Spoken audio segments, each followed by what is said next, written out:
Hello friends. Did you know nearly 80% of those who watch my videos aren't subscribed?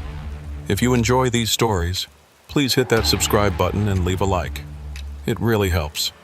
Thank you for being here. By the way, where are you watching from? Let me know in the comments. I've been in the trucking industry for 22 years, mostly on desert roads. People ask me why I always take these desolate routes. My answer is always the same, because no one bothers you here. There's no traffic, no blinding city lights, no cops hiding behind billboards trying to catch you for going 5 kilometers over the speed limit. Just you, your truck, and thousands of kilometers of empty space stretching out in every direction. The money's decent too, I won't lie. Companies pay extra for desert hauls because most drivers won't take them. Too isolated, they say. Too dangerous if something goes wrong. But I've never had a problem. Not in all my years. Changed plenty of tires in 100-degree heat, sure. Dealt with overheated engines and blown hoses. Once had a rattlesnake curl up under my truck while I was checking the cargo straps. But nothing I couldn't handle.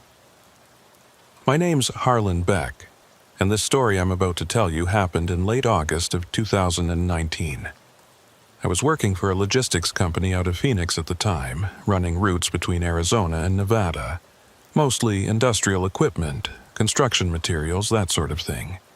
Nothing exciting, nothing valuable enough to worry about hijackers or thieves. That particular Tuesday, I picked up a load in Tucson around 3 in the afternoon. 42 pallets of HVAC units headed for a warehouse outside of Reno. The manifest said they needed them by Thursday morning, which gave me plenty of time even with the mandatory rest stops.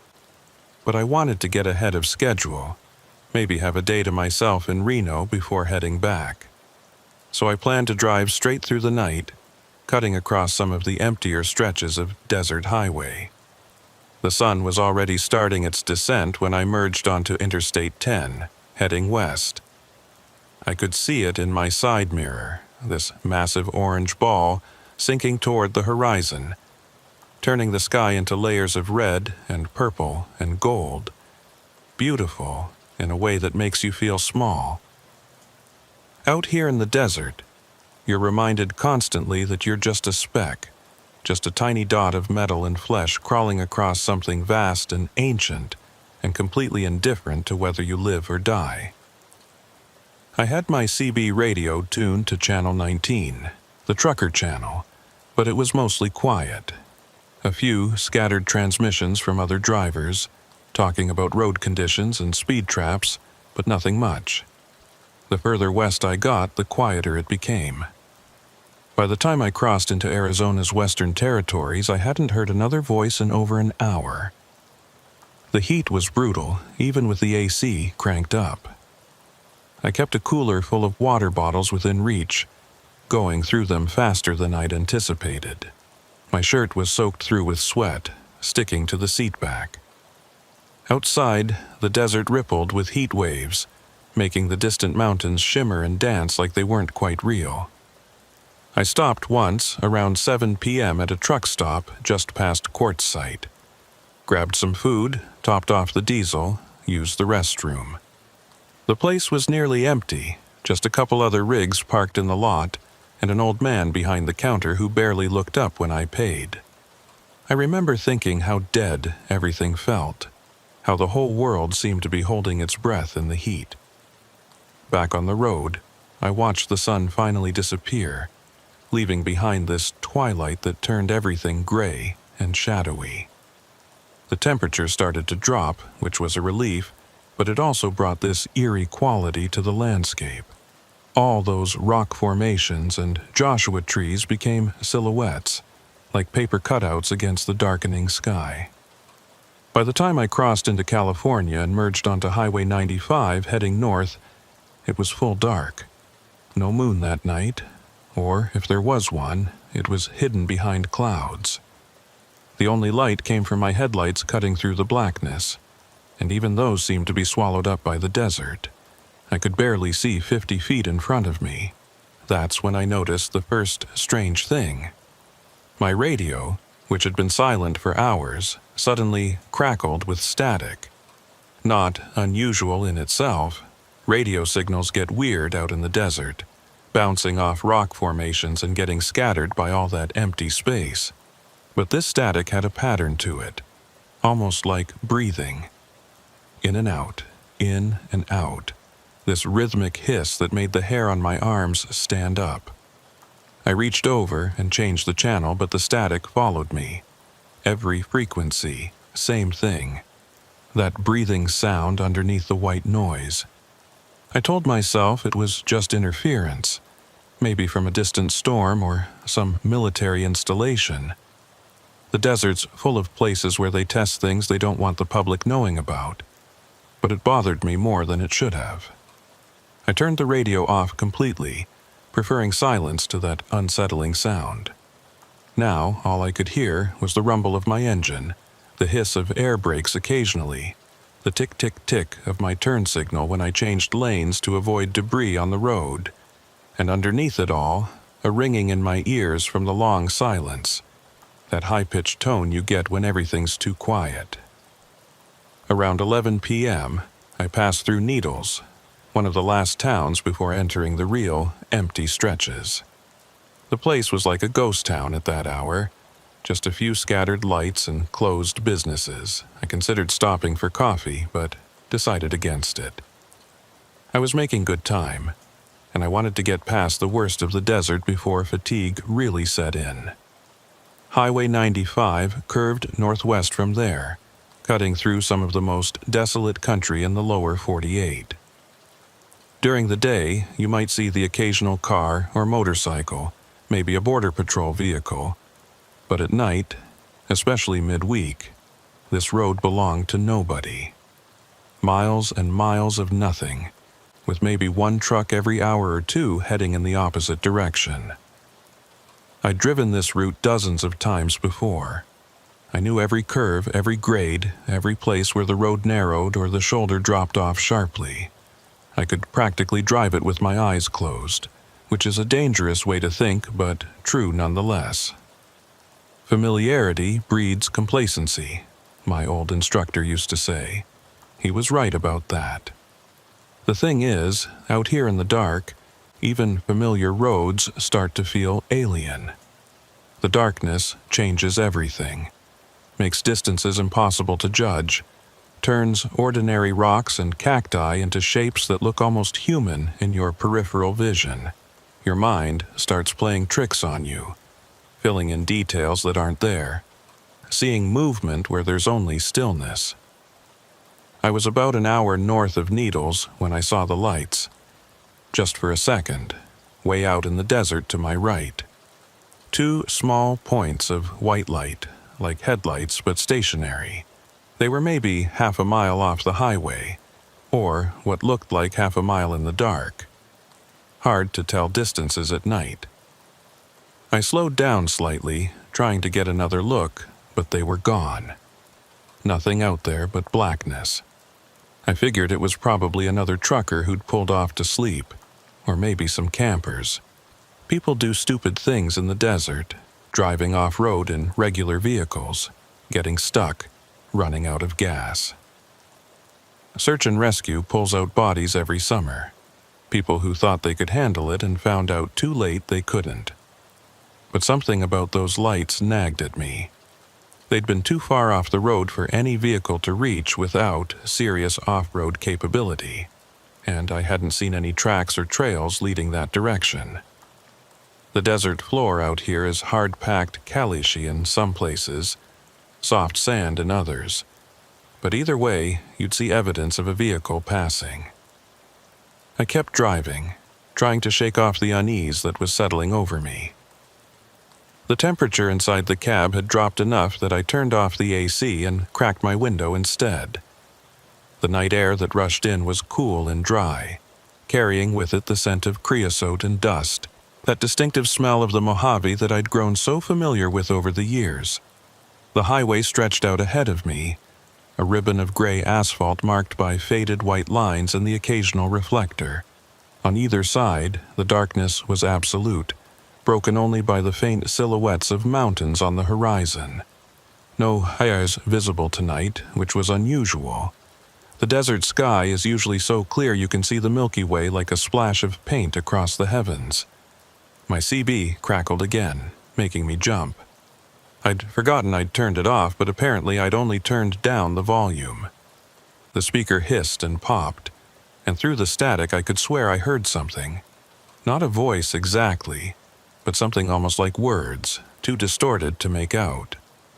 I reached over and turned it off completely this time, unplugging it from the power socket. Around midnight, I passed mile marker 158. I remember it specifically because there was a small white cross there on the side of the road, one of those roadside memorials people put up for loved ones who died in accidents. This one looked old, weathered by years of sun and wind. Someone had left plastic flowers there once, but they'd faded to colorless husks, barely clinging to the base of the cross. I'd seen that cross dozens of times before. It was a landmark I used to gauge my progress on this route.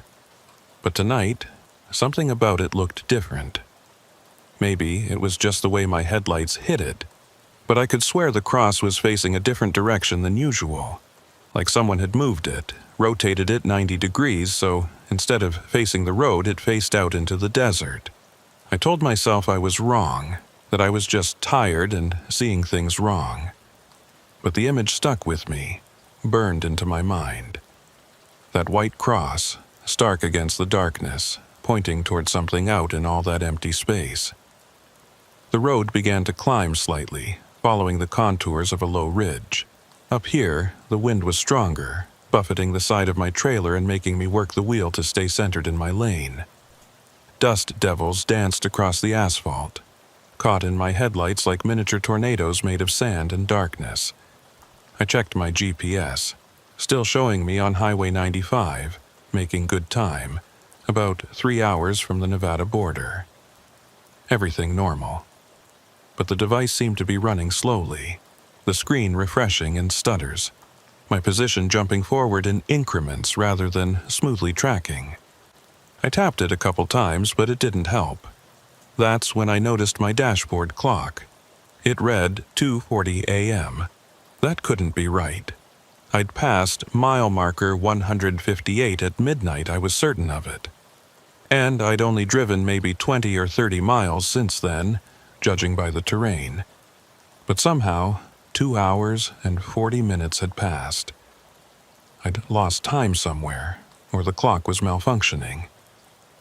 I grabbed my phone from the cup holder to check the time, but the screen wouldn't turn on. The battery had been at 70% when I last checked it, but now it was completely dead. I plugged it into the charger, but the screen stayed black.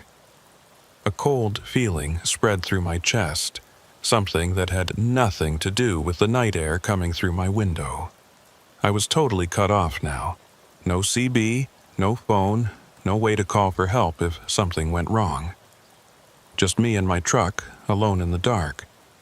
The smart thing would have been to turn around, head back to Needles, get everything checked out, but I was already past the point of no return in my mind. Reno was closer now than going back, and besides, I'd never missed a delivery deadline in 22 years. I wasn't about to start now, so I kept driving, keeping my speed steady at exactly the limit, my hands at 10 and 2 on the wheel, my eyes scanning the road ahead for any obstacles. The wind picked up even more, and I could see dust beginning to blow across the highway, reducing visibility. Not a full sandstorm, not yet, but the precursor to one. That's when I saw it for the first time. Far ahead, barely visible through the blowing dust, a light.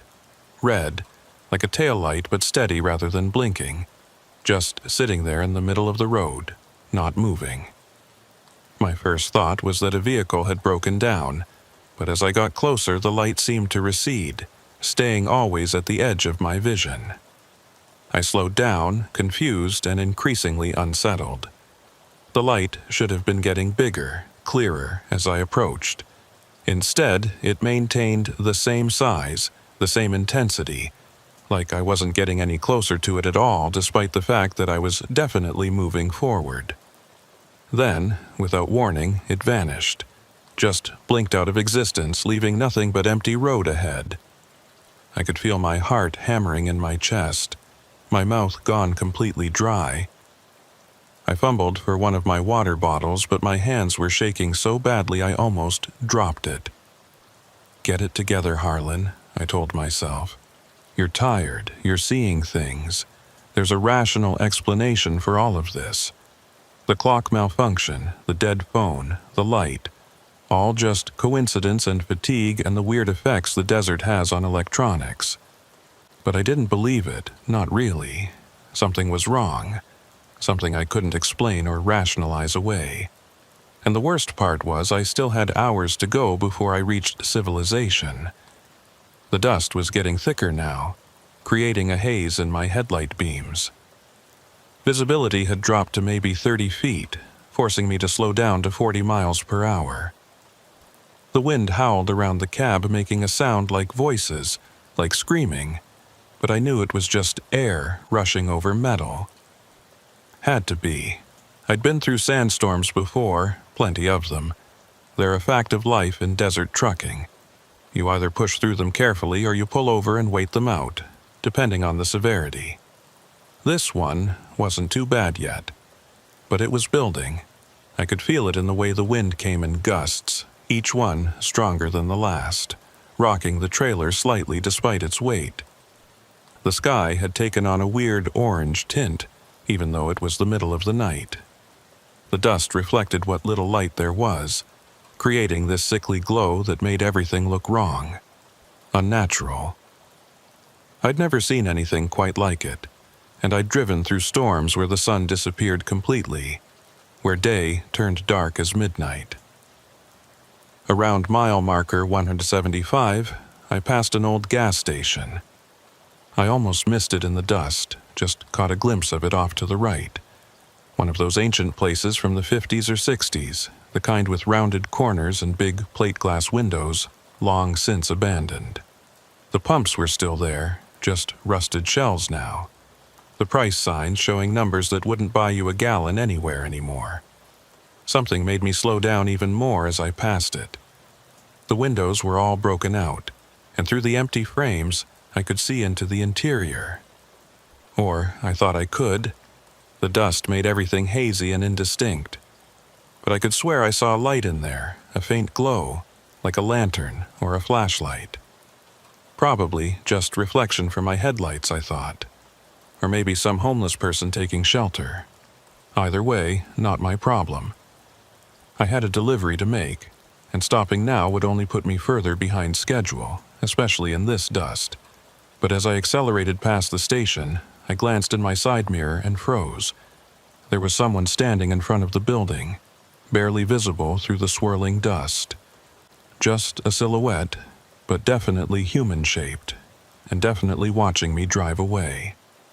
Standing perfectly still in the middle of a sandstorm like it was nothing. I jerked my eyes back to the road, my heart racing again. When I looked back at the mirror a second later, the figure was gone. Nothing there but dust and darkness, and that abandoned building receding into the distance.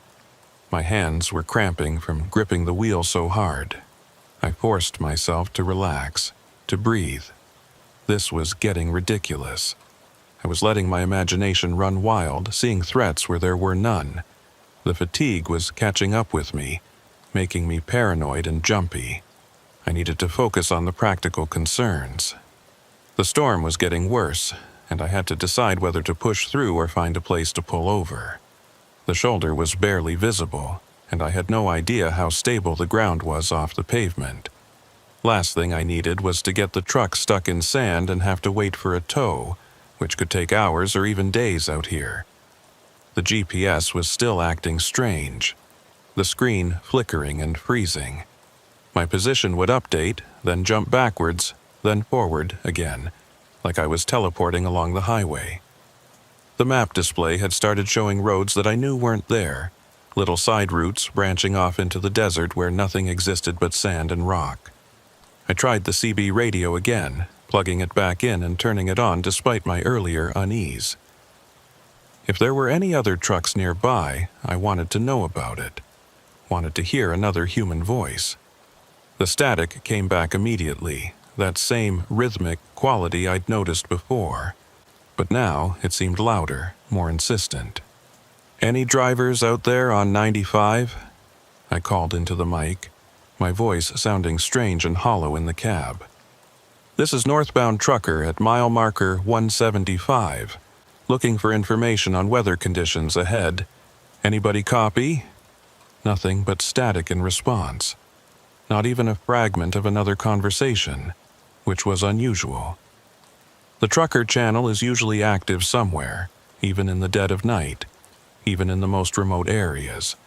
But tonight, the airwaves were dead except for that steady, breathing static. I was about to give up when a sound came through the speaker that made my blood run cold. A single word, barely audible through the interference, spoken in a voice that didn't sound quite human. "Turn." I stared at the radio, unable to believe what I'd just heard. "Say again?" I said, trying to keep my voice steady.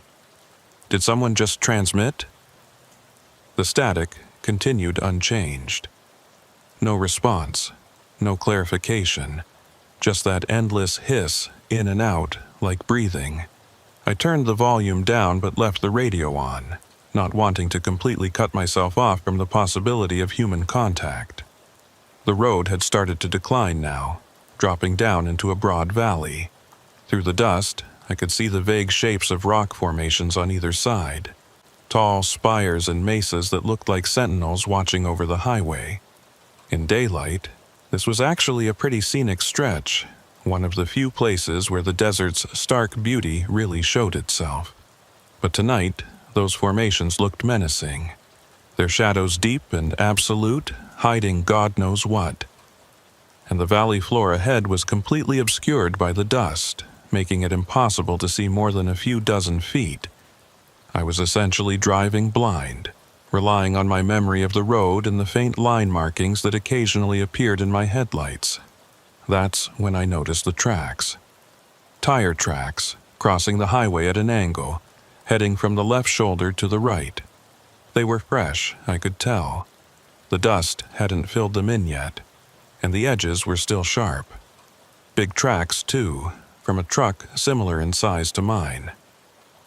I slowed down even more, following the tracks with my eyes. They led off the right side of the road and disappeared into the desert. No vehicle in sight, no lights, nothing. Just those tracks, suggesting that another trucker had driven straight off the highway and into the waste. I stopped completely, putting the truck in neutral and setting the brake. This was wrong. Very wrong. No driver in their right mind would leave the pavement in conditions like this, especially not at an angle like that, like they'd suddenly swerved off without warning. And where was the truck now? How far could it have gotten before getting stuck? I grabbed my flashlight from the door pocket, one of those heavy mag lights that doubles as a weapon if you need it to. I wasn't planning on getting out, but I wanted to see if I could spot anything out there, any sign of what had happened.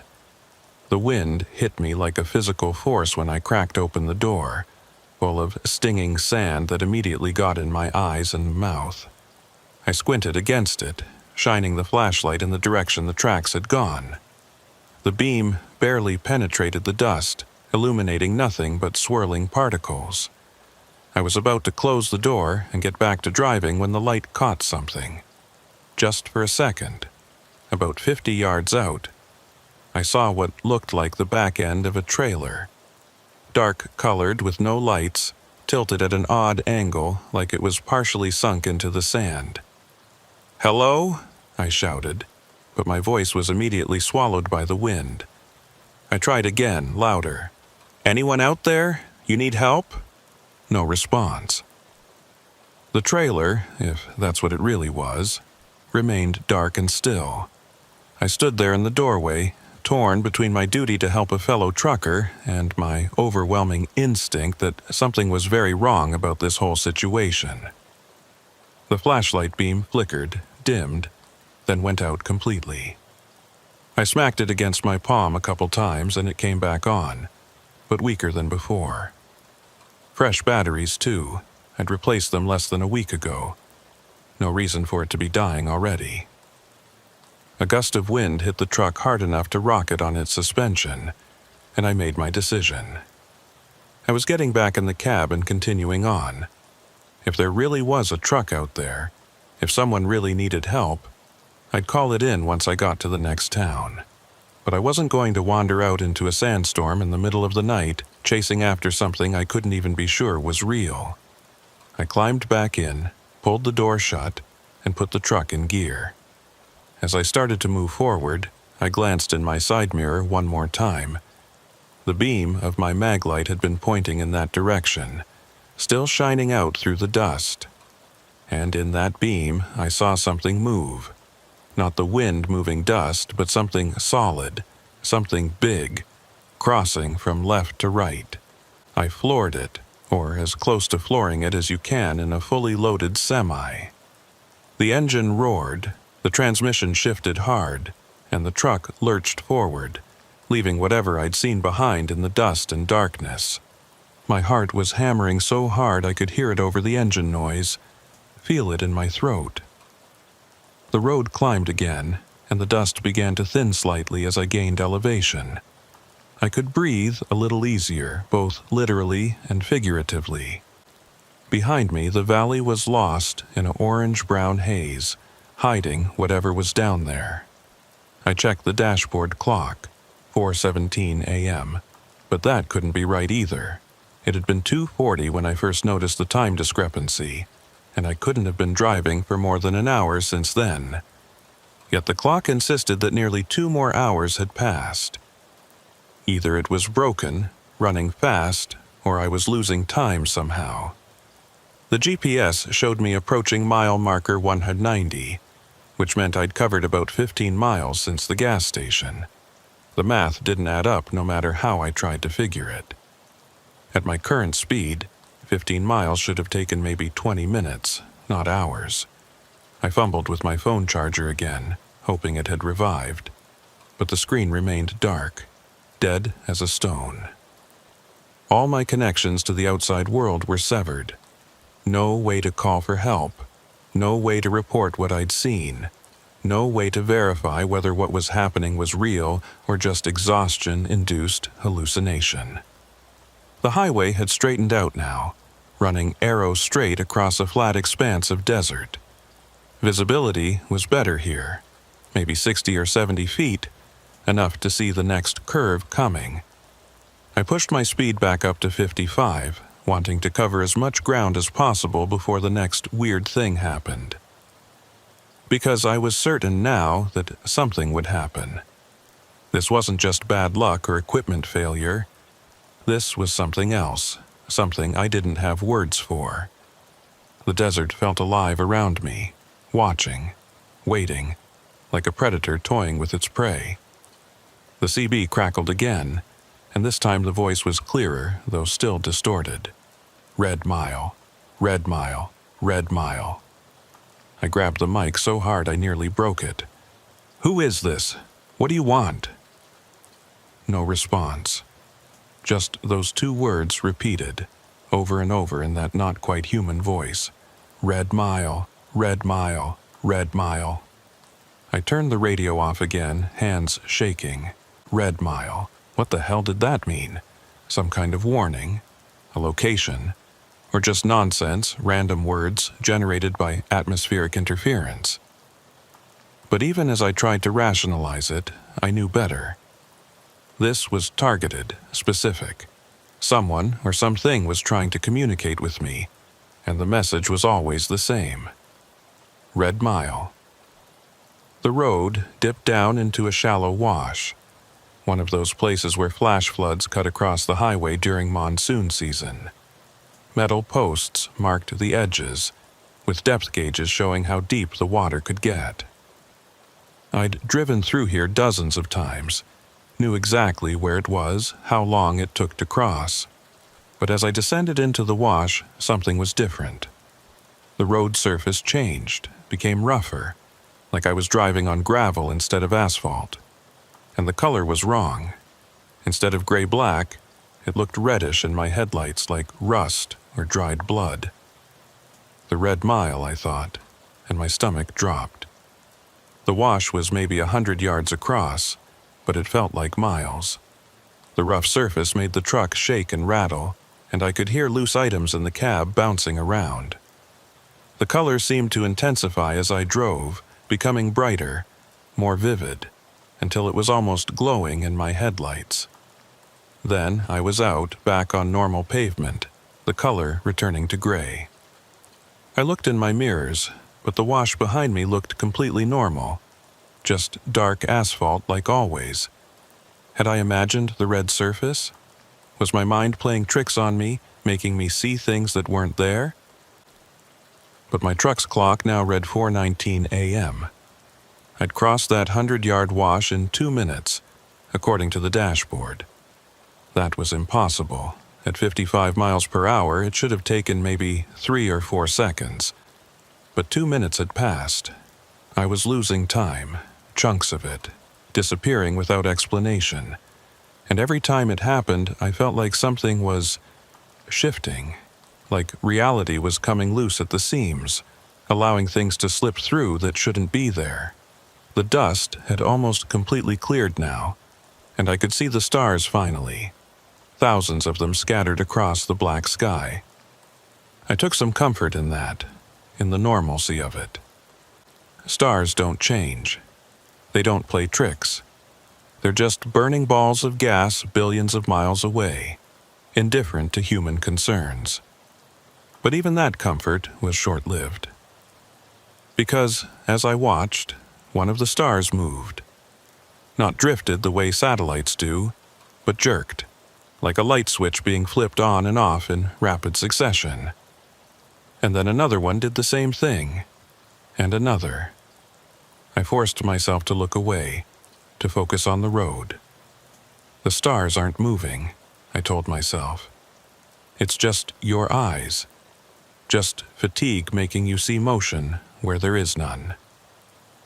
Keep driving. Keep focused. You're almost to Nevada, almost to civilization. But I couldn't shake the feeling that I was wrong, that something fundamental had changed. The desert around me didn't feel empty anymore.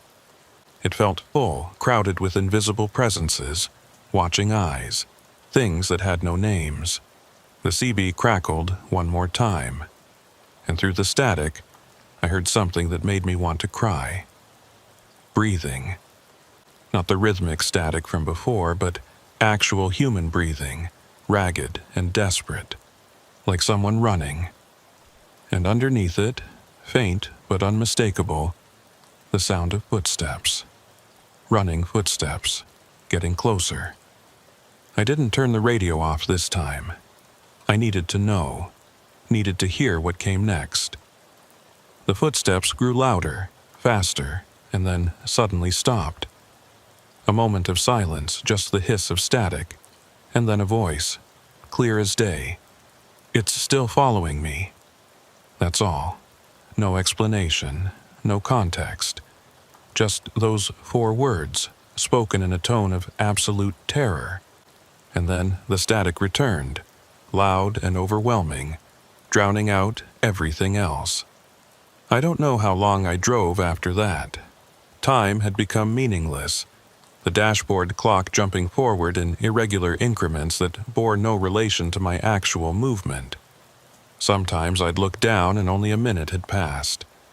Other times I'd glance away for what felt like seconds and find that 10 or 15 minutes were gone. The landscape around me had changed too, though I couldn't say exactly how. The rock formations seemed different, arranged in patterns I didn't recognize. The road still ran straight and true, but the mile markers weren't appearing where they should. I'd gone from marker 190 to 195 to 203, skipping numbers, sometimes going backwards. The GPS had given up entirely, showing nothing but a blank screen with a blinking cursor.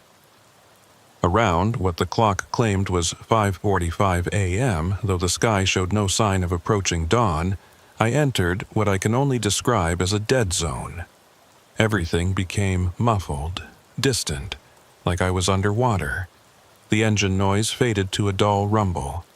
The wind stopped completely. Even my own breathing sounded far away, like it was coming from someone else's lungs. The dust returned in full force, but this time it didn't blow or swirl. It just hung in the air, perfectly still, creating a wall of gray-brown that my headlights couldn't penetrate. I was forced to slow to a crawl, maybe 10 miles per hour, feeling my way forward more than actually seeing the road. That's when the lights started appearing. Not headlights, not taillights, but small points of light off in the desert, scattered at irregular intervals. Sometimes on the left side of the road, sometimes on the right, sometimes both. They'd appear for a few seconds, then wink out, only to reappear somewhere else. Dozens of them, maybe hundreds, like a field of fireflies in the darkness. I tried to focus on just one, to track it and figure out what it was, but my eyes couldn't hold on to them. They'd be there in my peripheral vision, bright and clear, but the moment I looked directly at them, they'd vanish or shift position. It was maddening, disorienting, making me dizzy and nauseated. The CB had been silent for a while, but now it came alive again with a sound that wasn't static, wasn't a voice, wasn't anything I could identify. It was rhythmic, pulsing, almost musical, but in a way that hurt to listen to. I reached for the volume knob to turn it down, but my hand froze halfway there. Because, through the dust ahead, I could see something massive. A shape, darker than the surrounding darkness. Tall and irregular like a rock formation, but wrong somehow. It was blocking the road, or seemed to be, though the dust made it impossible to judge distance or size accurately. I slowed even more, nearly stopping. Every instinct screamed at me to turn around, to flee, but I couldn't. Behind me was only that strange valley and whatever had been moving in the dust. Ahead was, I didn't know what, but at least it was forward. At least it was progress. As I crept closer, the shape resolved itself into something that made my rational mind rebel against what my eyes were showing me. It was a truck. Or it had been a truck once. Now it was something else entirely, twisted and warped like it had been through a trash compactor but was still somehow upright, still sitting across both lanes of the highway. The cab was folded in on itself. The windshield shattered inward, the hood bent upward at a 90-degree angle. The trailer was accordion-pleated, compressed to maybe half its normal length. But there was no debris field, no skid marks, nothing to indicate a collision or accident. It was just sitting there, impossibly damaged, like it had been plucked up by a giant hand and squeezed. I stopped completely about 50 feet away, putting the truck in park but leaving the engine running.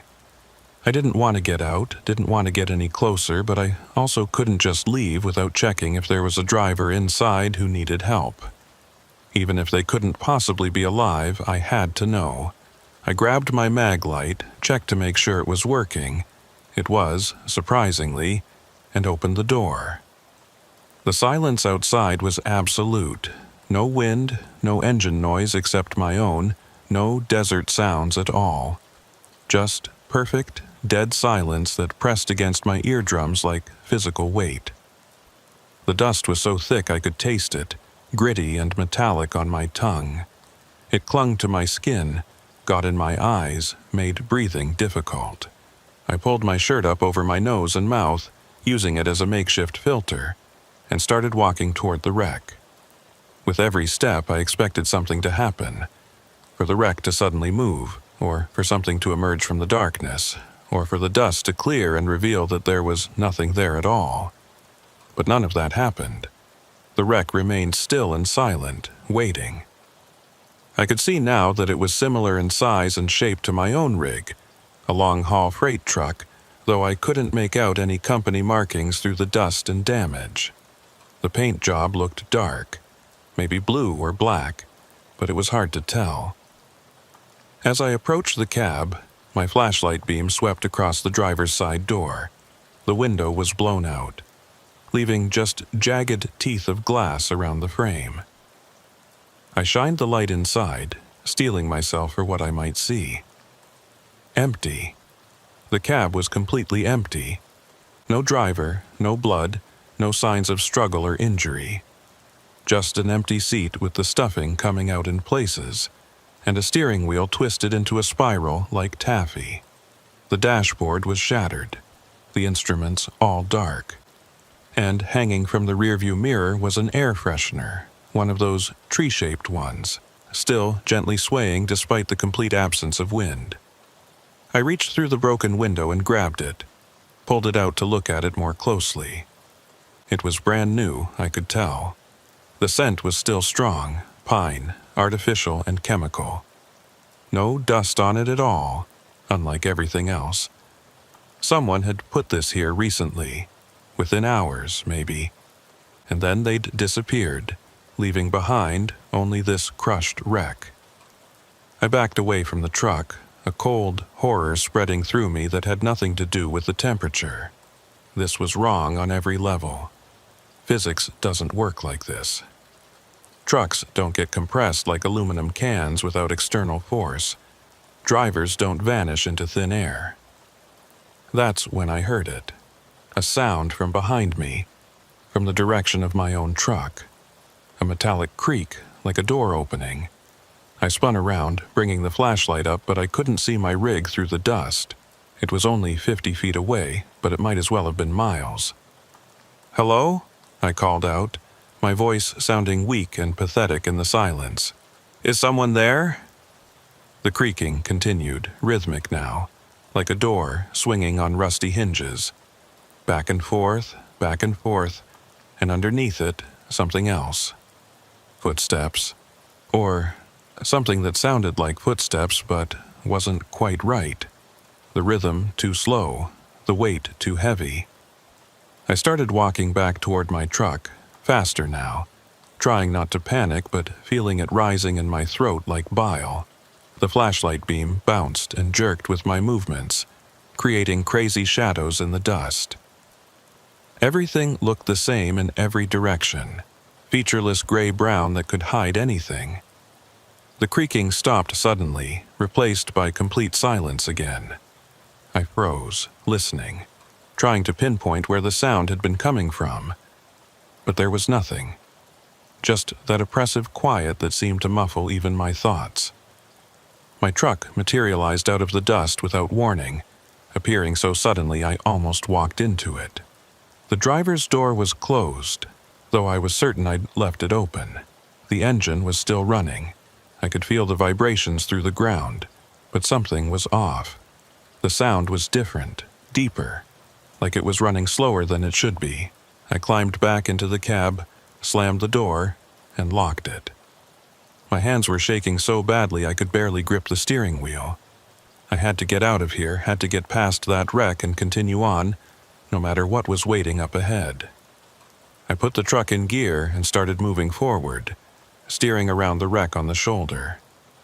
The truck rocked and bounced on the uneven ground, and I held my breath, praying I wouldn't get stuck or blow a tire. The wreck passed by my window, close enough that I could have reached out and touched it, and I kept my eyes fixed straight ahead, refusing to look at it. Then I was past it, back on the pavement, accelerating. I didn't look in the mirrors, didn't want to see if the wreck was still there or if it had somehow moved. I just drove, faster and faster, pushing the truck up to 70 despite the poor visibility. The dust began to thin again, gradually, until I could see maybe 100 feet ahead. The road climbed steadily, gaining elevation, and I could feel the temperature dropping. My breath started to fog slightly, which was odd given that it was supposedly late August. The CB crackled, and a voice came through, clear and calm and horrifyingly matter-of-fact. "You shouldn't have stopped." I grabbed the mic, shouting into it, "Who is this? What's happening?" "Red Mile," the voice replied. "You're in the Red Mile. Time doesn't work right here. Distance doesn't work right. You're going to keep driving, and you're never going to reach the end." "That's impossible," I said. But even as I said it, I knew it wasn't true. I'd already seen too much, experienced too much that shouldn't be possible. "Where's the driver from that truck? What happened to them?" Static answered me at first. Then, "Still driving, still looking for a way out. Same as you'll be, same as all of us." The transmission cut off, leaving me with only the white noise. I looked down at my odometer, trying to calculate how far I'd come, but the numbers made no sense. They'd gone up, then down, then stayed the same for a while, then jumped forward by 50 miles all at once. There was no rational explanation for any of it. The GPS screen suddenly flickered to life, showing a map, but it wasn't any map I recognized. The road I was on branched and looped and doubled back on itself in impossible ways, like an Escher drawing.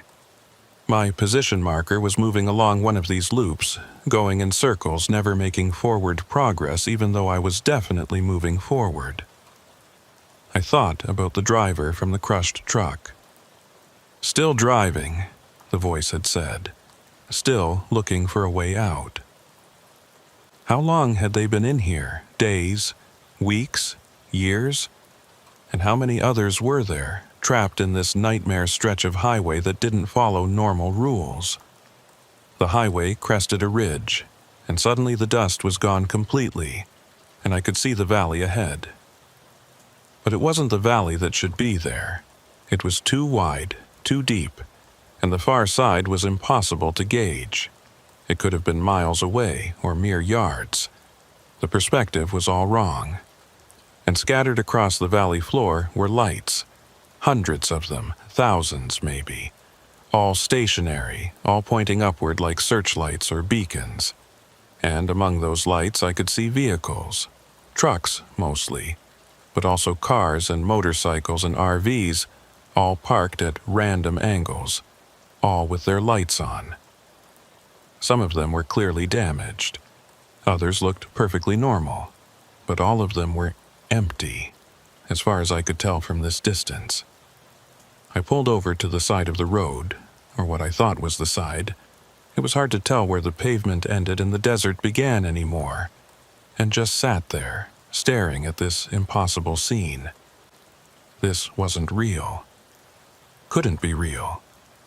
But I was seeing it, experiencing it, and that meant something, even if I couldn't understand what. The CB came alive again, and this time there were multiple voices all talking at once, overlapping and arguing and pleading. "Been here for 3 days. My family doesn't know. Road just keeps looping back. Can't find. Something following me in the dust. I can hear it breathing. Red Mile. They call it the Red Mile. Once you're in, you can't."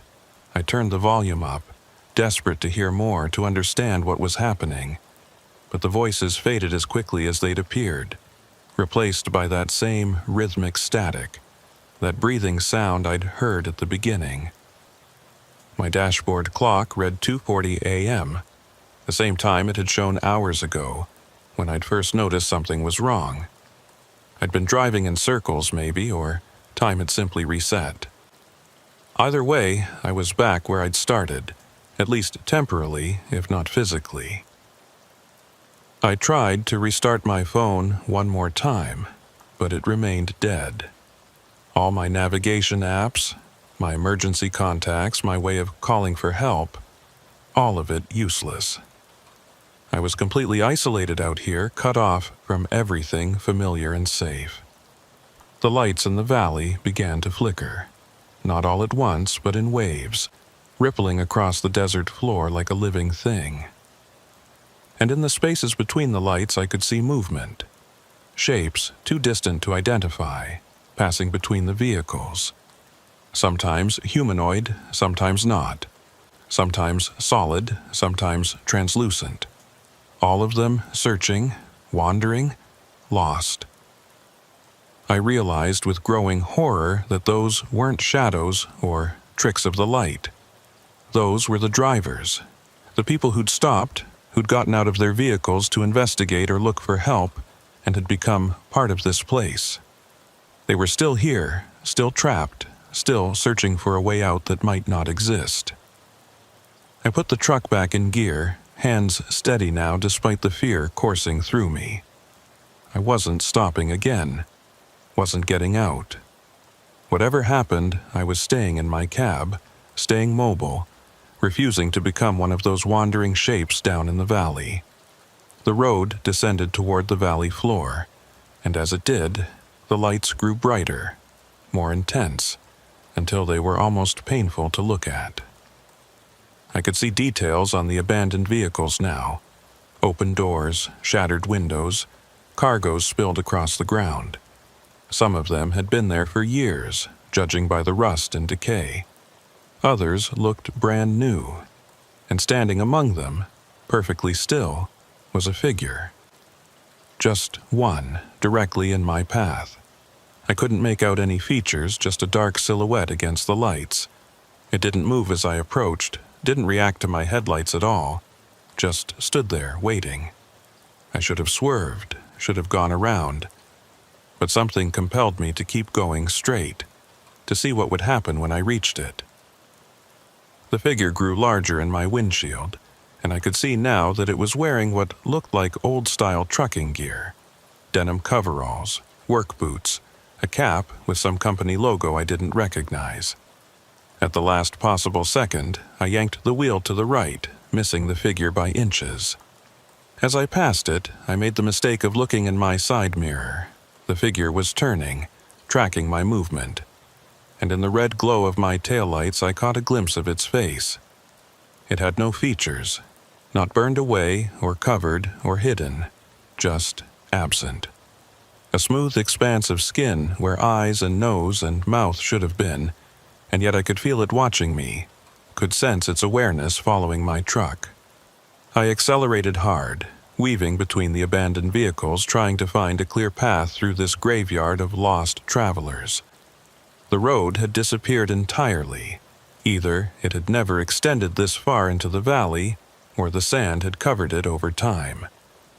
I was driving on instinct now, following what looked like a path but could have been anything. More figures appeared, standing among the vehicles or walking slowly between them, all of them faceless, all of them aware of my presence.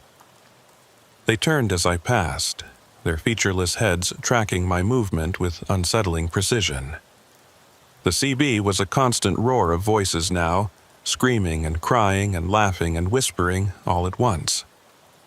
I couldn't make out individual words anymore, just this overwhelming wall of sound that expressed every emotion simultaneously. I reached for the power button to turn it off, but before I could, one voice cut through all the others, clear and commanding. Keep driving. Don't stop. Whatever you do, don't stop. And then, with a pop and a hiss, the CB died completely, smoke rising from the unit. The smell of burning electronics filled the cab, acrid and sharp. I was on my own now, truly alone. No radio, no phone, no GPS, just me and my truck and this impossible desert that had swallowed me whole. I don't know when I realized I was never going to leave. Maybe it was when the sun didn't rise at 6 a.m. or 7 or 8. Maybe it was when I saw my own truck in the distance parked among the others, its lights on, me visible through the windshield staring back at myself. Maybe it was when I noticed the dust starting to fall upward instead of down, rising from the desert floor like ash from a fire in reverse. The road appeared again eventually, cutting through the valley like someone had just laid it down fresh. I followed it because there was nothing else to do, even though I knew it wouldn't lead anywhere I wanted to go. The mile markers had given up any pretense of sequence. I passed marker 200, then 47, then 893, then 200 again. I saw more drivers as I went. Some of them tried to flag me down, standing in the road waving their arms. I drove through them without slowing. They weren't solid. My truck passed through them like they were made of mist. Others just watched from beside their abandoned rigs, those smooth blank faces turning to follow my progress.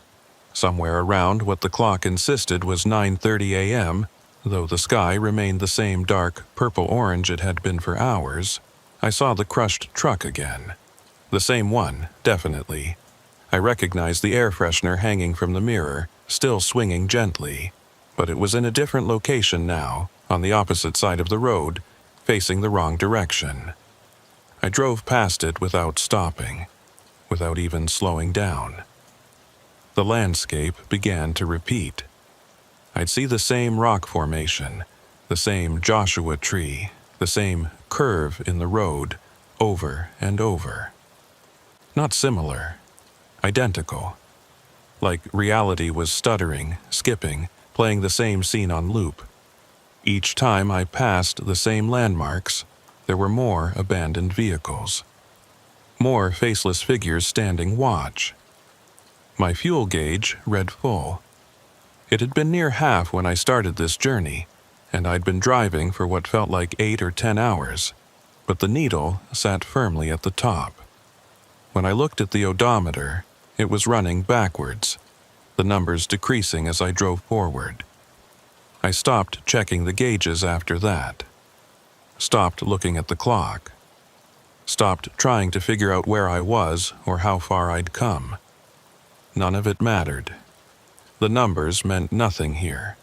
The dust came back in waves, sometimes thick enough that I was driving blind, sometimes clearing just enough to see the next stretch of horror. During one clear period, I saw what looked like a rest stop ahead. Actual buildings, lights on, signs promising food and fuel and lodging. I almost cried with relief. But as I got closer, I could see that the buildings were wrong. The proportions were off, the angles too sharp or too shallow, the windows reflecting things that weren't there. The gas pumps were 10 feet tall. The doors opened onto nothing but more darkness. The neon signs advertised services in languages I didn't recognize, using symbols that hurt to look at. I kept driving. Something changed around what the clock claimed was 2:40 a.m. again. The air pressure shifted, making my ears pop. The color of the dust went from orange-brown to deep red, the color of rust or old blood, and in the distance I could hear something. Not voices or wind or engines, but a sound like grinding, like massive gears turning deep underground. The faceless figures began to move more purposefully now. Not just watching, but converging, following roads I couldn't see toward some central point ahead. I watched them in my mirrors, dozens of them, then hundreds, all walking in the same direction I was driving. A migration of the lost. I crested another rise and saw the source of that grinding sound. In the center of the valley, where all those abandoned vehicles had been clustered, something was emerging from the desert floor. Something huge and dark and made of angles that shouldn't exist in three-dimensional space.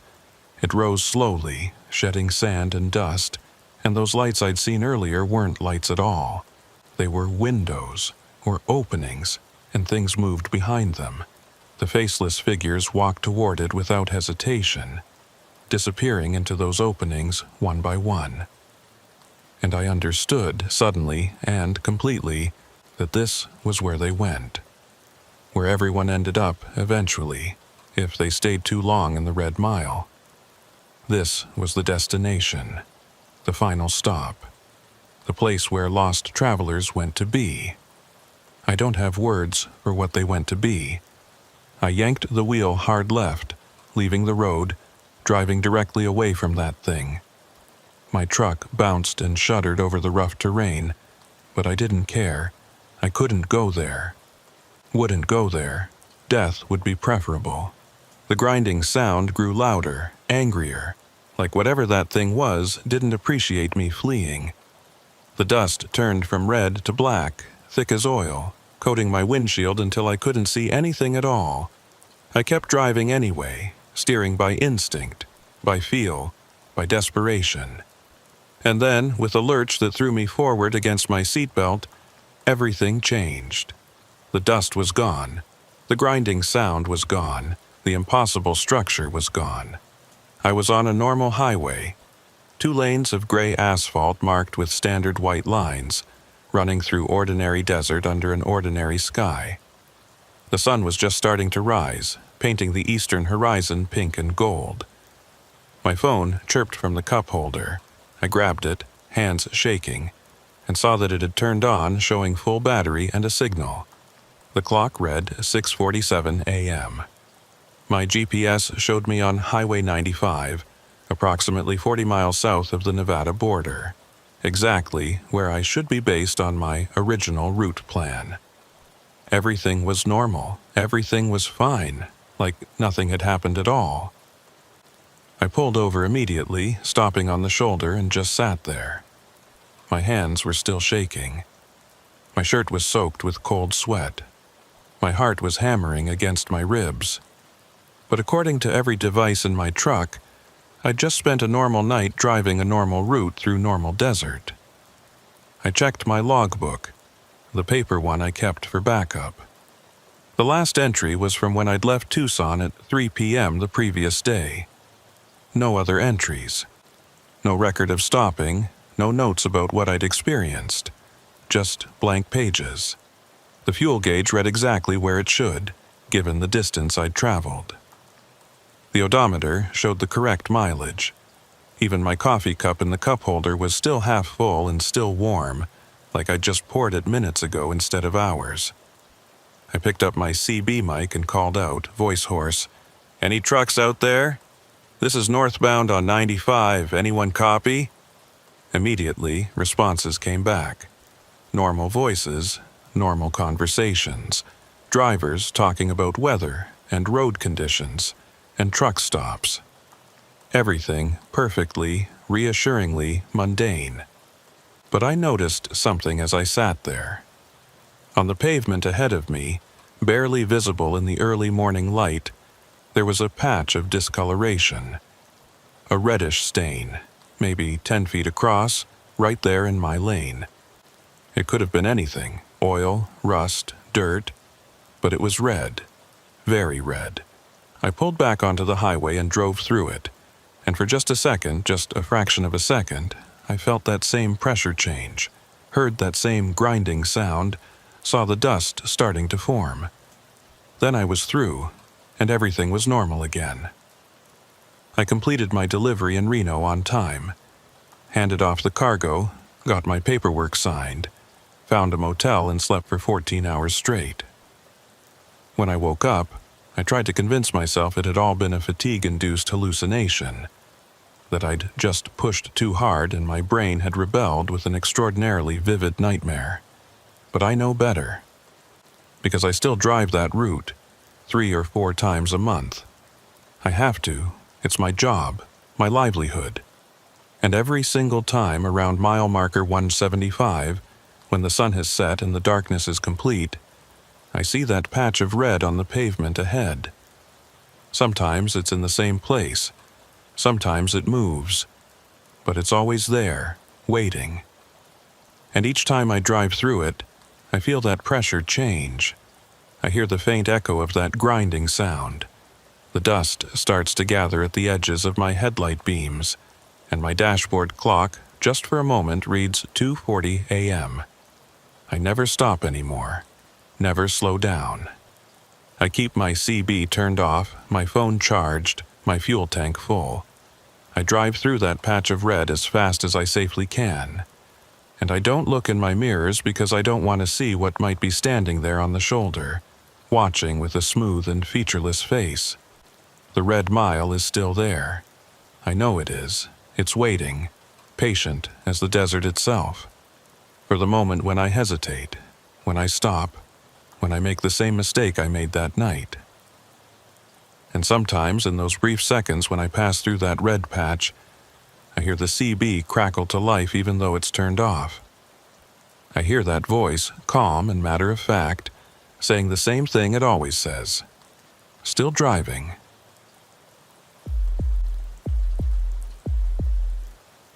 I've never been one for superstition. My daddy raised me practical, taught me that there's a rational explanation for everything if you look hard enough. Ghosts are just wind and old houses settling. UFOs are weather balloons and satellites. Strange noises in the desert are coyotes and your own imagination running wild because you've been alone too long. But I'll tell you something. After 18 years of hauling freight across the American Southwest, I've learned that being practical only gets you so far. Some things don't have rational explanations, and the desert keeps those secrets better than anywhere else. My name is Warren Collier, and I drive for a mid-sized logistics company based out of El Paso, Texas. Nothing fancy, nothing glamorous. We move machine parts, industrial equipment, construction materials. The kind of cargo that keeps the world running but nobody thinks twice about. I like it that way. Steady work, decent pay, and most importantly, I get to spend my days alone with my thoughts and the open road. This all started in early September of 2018. I'd picked up a load in Albuquerque, headed for a distribution center outside of Bakersfield, California. Standard route, one I'd driven probably 50 times before. Take I-40 west to Needles, then cut north on Highway 95 through the Mojave. Long haul, about 16 hours total with breaks, but nothing I couldn't handle. I left Albuquerque around noon on a Thursday, which meant I'd be crossing the worst of the desert during the night. That was fine by me. Nighttime desert driving is actually preferable in my opinion. Cooler temperatures, less traffic, and you can make better time without worrying about the highway patrol sitting behind every overpass. The first leg went smooth as silk. Made good time across New Mexico and into Arizona, stopped once for fuel and a sandwich around 6 p.m. The sun was setting as I pulled back onto the interstate, painting the desert in those shades of orange and purple that people pay good money to see in paintings, but we get for free out here. I had my radio tuned to a country station out of Flagstaff, volume low, just background noise to keep the silence from getting too heavy. My CB was on channel 19 like always, quiet, except for the occasional trucker checking in with weather updates or asking about road conditions ahead. Everything normal, everything routine. By the time I crossed into California around 9 p.m., full dark had settled in. The kind of darkness you only get in the desert, where there's no light pollution for miles in any direction. Just my headlights cutting through the black, the white lines on the road, and the stars overhead so bright and thick they almost looked fake. I'd just passed through Needles when I noticed the first thing that seemed off. My GPS, I run one of those truck-specific units that shows rest stops, way stations, low bridges, all that, started acting strange.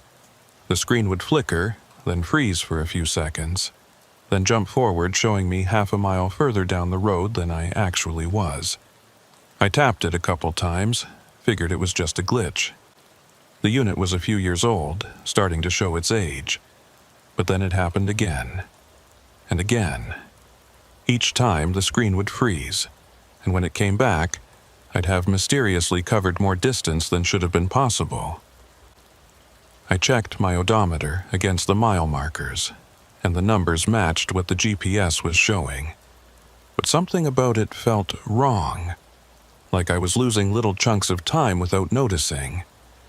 I shook it off, probably just tired, probably not paying as close attention as I thought. I'd been on the road for 9 hours at that point, and the monotony of desert driving has a way of making your mind wander. Around 10:30, I merged onto Highway 95 heading north. This is where the desert really opens up, where civilization becomes a distant memory and you're just a tiny speck moving through vast emptiness. The highway here is well maintained but narrow. 2 lanes with minimal shoulder. winding between rock formations and across dry lake beds that shimmer white in the headlights. Traffic was almost non-existent. I'd see maybe one car every 20 or 30 minutes, passing in the opposite direction. Headlights appearing as distant stars that grew brighter and then swept past in a wash of sound and wind and then disappeared into the darkness behind me. No other trucks, which was unusual but not unheard of for a Thursday night.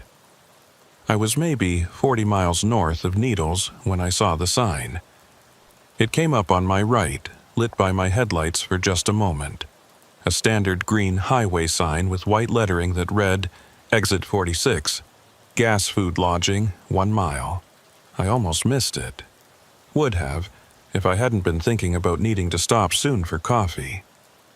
My thermos was empty, and I could feel that heaviness starting to creep into my eyelids.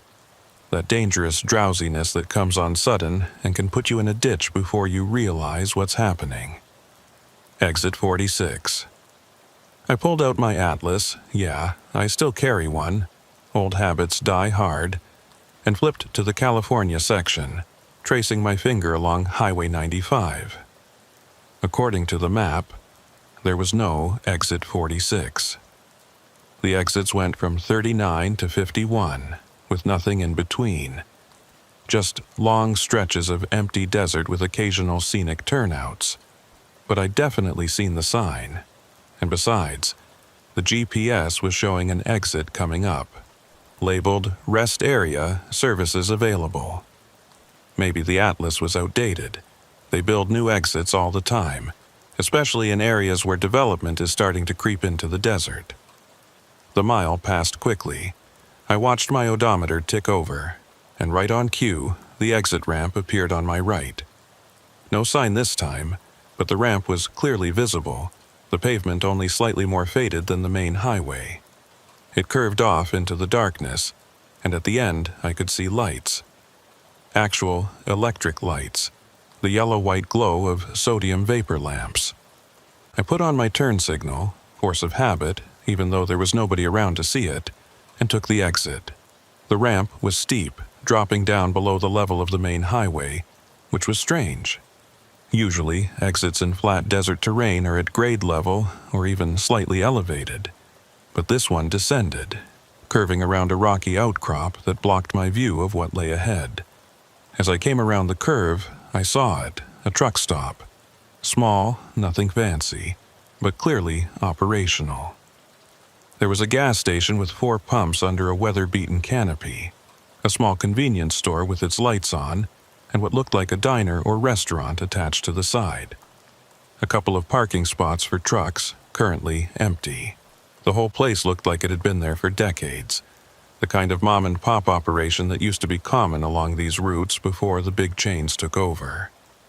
I pulled into the truck parking area and stopped, leaving the engine running while I looked around. Something felt off about the place, though I couldn't put my finger on what exactly. Everything looked normal enough. The lights were on, the pumps looked functional. There was even a neon "open" sign flickering in the convenience store window. But there were no other vehicles. No cars at the pumps, no trucks in the lot, no lights visible in what might have been living quarters above the store. The place looked operational but abandoned, like everyone had just stepped away for a moment and would be back any second. I considered just leaving, getting back on the highway and finding coffee somewhere else. But the next services I knew about were at least 50 miles north, and I really did need that coffee. Besides, maybe I'd just arrived during a slow period. Places like this, stuck out in the middle of nowhere, probably went hours without seeing a customer. I shut off the engine and climbed down from the cab. The silence hit me immediately. No wind, no animal sounds, no distant traffic noise. Just perfect, absolute quiet that pressed against my eardrums like water. The air was cool, but not cold, carrying that distinctive desert smell of dust and creosote, and something else I couldn't quite identify. Something slightly chemical, almost like ozone. The lights from the station buzzed faintly, that electric hum that fluorescent tubes make, but even that seemed muffled somehow. My footsteps on the concrete sounded too loud, echoing slightly in ways they shouldn't in an open space. I walked toward the convenience store, my hand instinctively checking that my wallet was in my back pocket. The door was one of those glass jobs with a metal frame and a bell that jingles when you open it. I pushed it open and stepped inside. The bell didn't jingle. It just hung there, silent, the mechanism apparently broken or disconnected. The interior was larger than it had looked from outside, stretching back into shadows that the overhead lights didn't quite reach. The shelves were fully stocked: chips, candy, beef jerky, all the usual truck stop fare. There was a coffee station along the back wall, with 3 pots sitting on warmers. The little lights were on, showing that the coffee was ready. But there was no one behind the counter. No clerk, no manager, nobody. "Hello," I called out, my voice sounding strange and flat in the empty store. "Anyone here?" No response. I waited a moment, then walked toward the counter. There was a bell there, the kind you tap for service, and I hit it once. The ding seemed to go on forever, fading slowly into that heavy silence. Still no response. I looked around more carefully now, noticing details I'd missed at first. The magazines in the rack by the door. They looked current, showed recent dates. The prices on the shelves matched modern numbers, not old ones from decades ago. The credit card machine at the counter was new, one of those chip readers. This place was operational, or at least had been very recently. But where was everyone? I walked down one of the aisles, my boots squeaking slightly on the linoleum floor.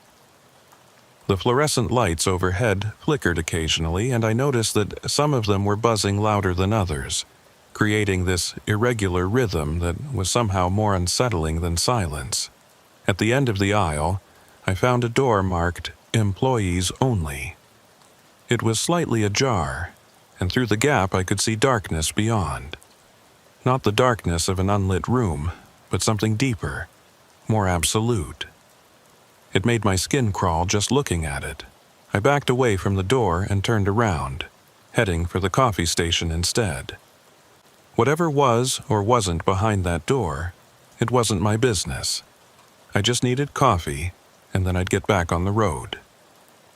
The coffee pots were full, steam rising from the liquid inside. I grabbed a large cup and filled it. Black. No sugar. The coffee smelled fresh, looked fresh, and when I took a cautious sip, it tasted perfect. Hot, but not scalding. Strong, but not bitter. I carried the cup back to the counter, planning to leave some money and go. There was no way to ring up the purchase without a clerk, but I wasn't about to steal. I pulled out my wallet and extracted a $10 bill, way more than enough for a cup of coffee, and set it on the counter. That's when I noticed the logbook.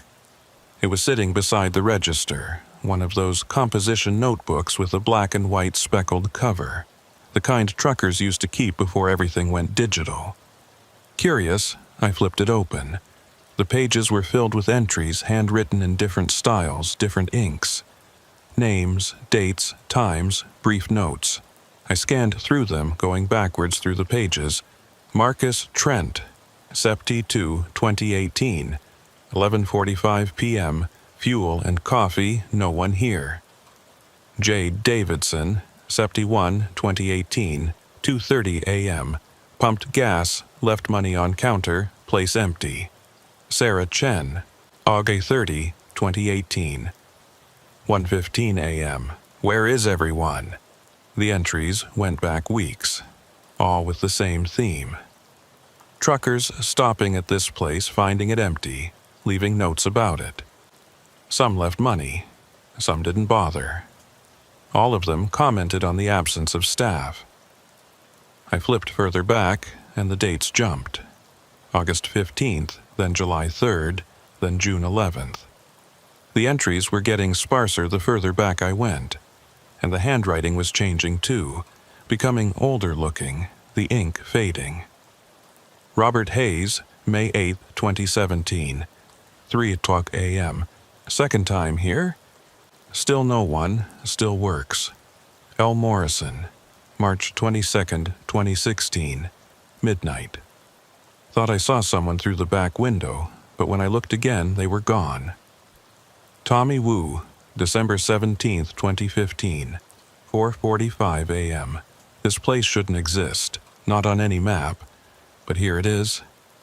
I kept flipping, faster now, my heart rate picking up.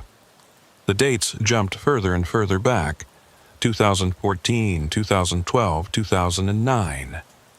The handwriting styles changed. The ink color shifted from black to blue to pencil.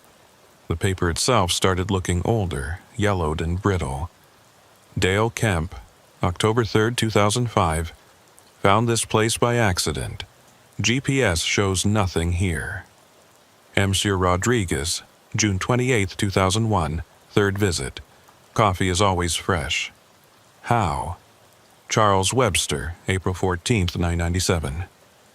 Highway Department says no exit here, but I'm standing in it. My hands were shaking now. I flipped to the very beginning of the logbook, the first entry ever made. William Cross, August 16, 1983. New exit, new station. Grand opening tomorrow. Looking forward to serving the trucking community for years to come. But that couldn't be right. The notebook looked old, sure, but not 35 years old. And besides, all the supplies in the store were current. The magazines were from 2018. The credit card reader was brand new. I closed the logbook carefully and set it back where I'd found it. My coffee cup felt heavy in my hand, the liquid inside still steaming, still fresh. I looked around the store again, seeing it with new eyes now. Everything was too perfect, too clean, too well stocked, too maintained. There was no dust on the shelves, no scuff marks on the floor, no worn patches where customers would typically stand. The place looked brand new despite supposedly having been here for 35 years. And yet, the logbook entries were real, written in real ink by real hands. Hundreds of truckers over decades, all finding this place empty, all leaving notes and moving on. I walked to the door and looked out at my truck sitting in the parking lot. It looked normal, solid, real, but something about the angle of the shadows seemed wrong, like the lights were coming from a direction that didn't match where the lamps actually were. I pulled out my phone to check the time and maybe take some pictures as proof I'd been here. The screen lit up showing 11:47 p.m., which seemed about right. But when I opened the camera app, the screen went black. Not crashed, not frozen, just black, like the lens was covered even though it wasn't. I tried a few more times with the same result. Finally, gave up and put the phone back in my pocket. Whatever was going on here, it apparently didn't want to be photographed. The rational part of my brain was screaming at me to leave, to get back in my truck and return to the highway and forget this place existed. But another part, the part that had driven trucks for 18 years and thought I'd seen everything the road had to offer, wanted answers, wanted to understand what this place was and why it was here. I walked back to the counter and grabbed a pen from the cup beside the register. I flipped the logbook to the last entry and added my own. Warren Collier, Sept 6, 2018, 11:47 p.m. Place is empty, but everything works. Left $10 for coffee. I set the pen down and read over what I'd written. It looked just like all the other entries, matter of fact, almost mundane. Just another trucker stopping at a mysterious place that shouldn't exist. I left the $10 bill on the counter and headed for the door, coffee in hand. As I reached for the handle, I heard something that made me freeze. Footsteps. Coming from the back of the store, from behind that employees-only door. Slow footsteps, deliberate, getting closer. I didn't wait to see who or what was making them. I pushed through the door and practically ran to my truck, coffee sloshing out of the cup and burning my hand. I climbed into the cab, locked the doors, and started the engine with shaking hands. Through the convenience store windows, I could see movement inside. Just shadows. Nothing distinct, but definitely movement. Something was in there now, something that hadn't been there moments before. I threw the truck into gear and started pulling out, not even bothering to check my mirrors. I just wanted to get back to the highway, back to normal reality where things made sense. As I swung around to face the exit ramp, my headlights swept across the gas pumps. And that's when I saw it. Fresh tire tracks in the dust around the pumps. Big tracks, from a heavy vehicle. Still wet-looking, like they'd been made in the last few minutes. But I was the only vehicle here. There were no other trucks, no cars, nothing. So where had those tracks come from? I didn't stick around to figure it out. I accelerated up the exit ramp, climbing back towards the main highway. My hands were still shaking and I could feel my heart hammering against my ribs. The coffee sat in my cup holder, forgotten now, though I could still smell it. Fresh, strong, normal. The ramp curved back around that rocky outcrop, and then I was back on Highway 95, the solid white line appearing in my headlights, the familiar road stretching north into darkness. I merged on and accelerated, putting as much distance between me and that exit as I could. After about 10 miles, I finally let myself relax slightly. I glanced in my rearview mirror, but there was nothing behind me except darkness. The exit was long gone, swallowed by the desert and the night. I picked up the coffee cup, intending to take a drink and steady my nerves, but my hand stopped halfway to my mouth. The cup was full, completely full, right to the brim, with no sign of the coffee I'd spilled when running to the truck. The liquid inside was still steaming, still fresh, like I'd just poured it. I set the cup back down very carefully and kept driving, my eyes fixed on the road ahead, refusing to look at it again. I made it another 30 miles before I had to pull over. Not because I wanted to, but because my hands were shaking so badly I couldn't trust myself to keep the truck straight. I found a scenic turnout with a bathroom and a couple of picnic tables, a normal, well-marked, definitely on the map rest area, and pulled in. There were 2 other vehicles there, a minivan with Colorado plates and a sedan with California tags. Real people, real vehicles. The sight of them made me feel marginally better, like I'd returned to normal reality. I grabbed my phone and tried to pull up Google Maps, wanting to see if exit 46 appeared on any digital maps. But I had no signal. Not unusual out here in the deep desert, but frustrating. I'd have to wait until I got further north to search for information. The coffee cup sat in my cup holder, still full, still steaming. I'd been driving for half an hour, and it should have cooled down by now, should have at least stopped steaming, but it looked exactly as it had when I'd first poured it. I reached out and touched the side of the cup carefully. It was hot, but not burning hot. Normal coffee temperature. I picked it up, swirled it slightly, and watched the liquid move in perfectly normal ways. It looked, smelled, and felt like regular coffee. I brought it to my lips and took a small sip. It tasted perfect. Exactly as good as that first sip back at the station. Rich, smooth, strong, without being bitter. The best cup of truck stop coffee I'd ever had, if I was being honest. I set it back down and stared at it, trying to figure out what was happening.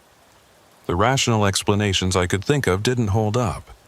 Spilled coffee doesn't magically refill itself. Hot coffee doesn't stay hot indefinitely. And yet here it was, defying basic physics right in front of me. Maybe I'd imagined spilling it. Maybe, in my panic, my memory had invented details that didn't happen. That was possible, right? The mind does strange things under stress. But I could remember it clearly.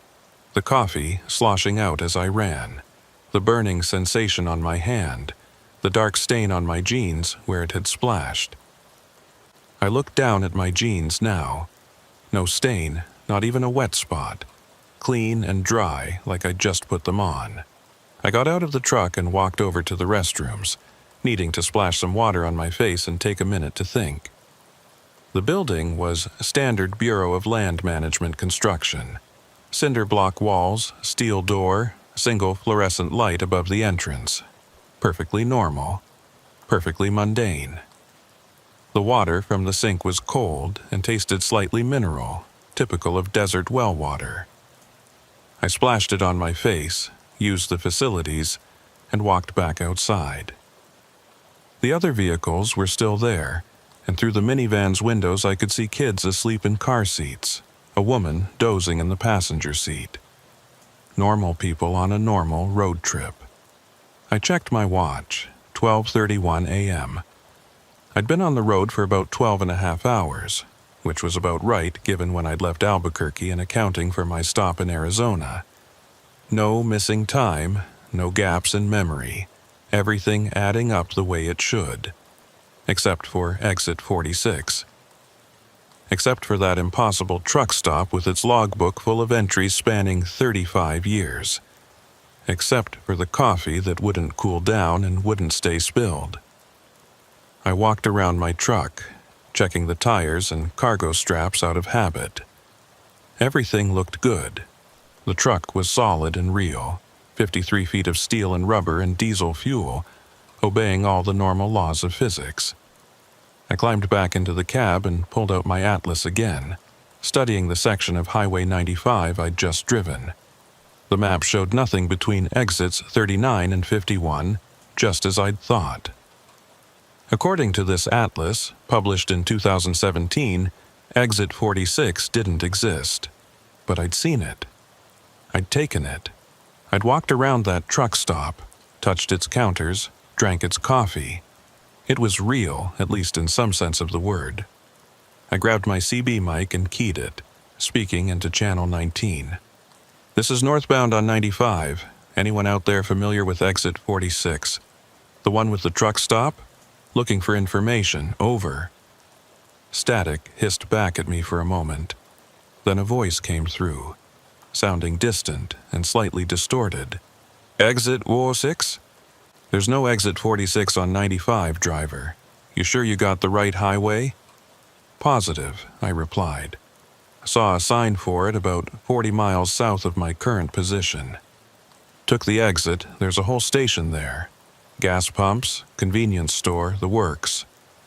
Silence for a few seconds, then, been driving this route for 20 years, friend.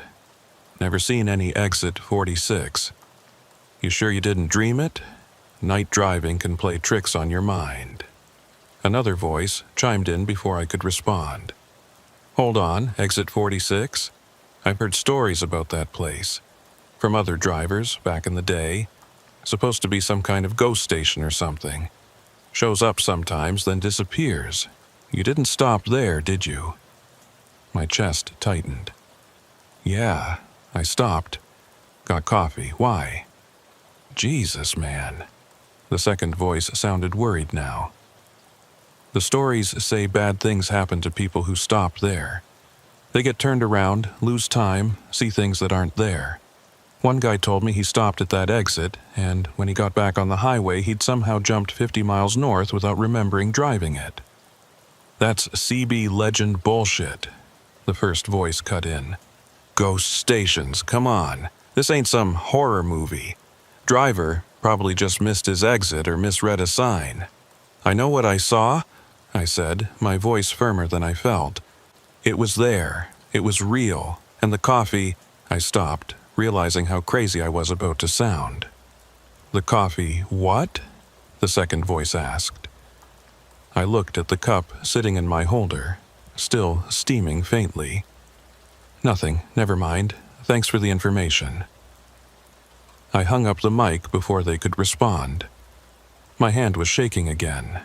Bad things happen to people who stop there. Lost time, seeing things that aren't there. Great, just great. I needed to get back on the road, needed to keep moving. Sitting here dwelling on this wasn't going to help.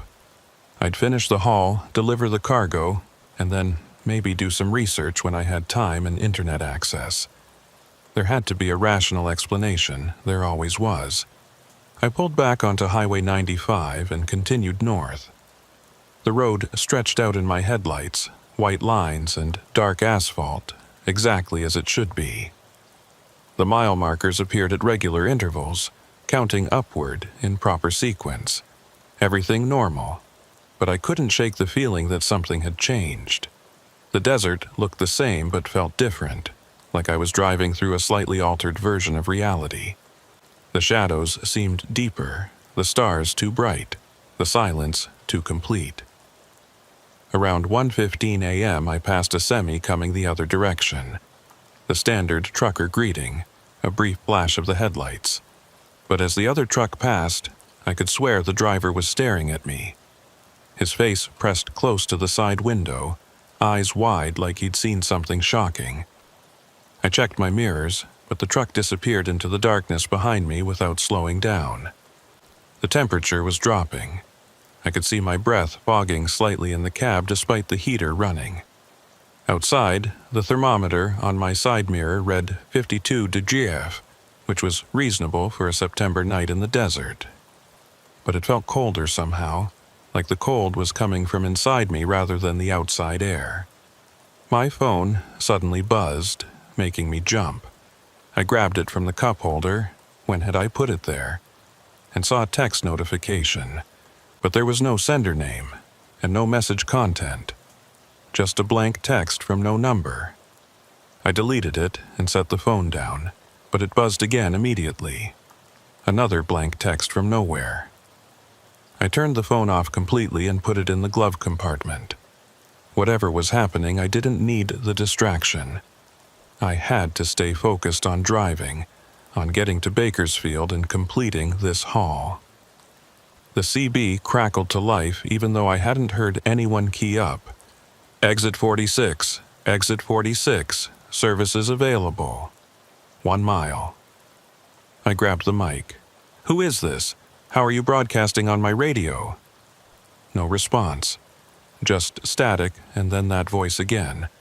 Exit 46. Exit 46. Services available. 1 mile. I looked ahead but saw no exit sign, no ramp, nothing but endless highway. The GPS screen was dark, turned off even though I hadn't touched it. I reached over to turn it back on, and it flickered to life, showing. I squinted at the screen, confused.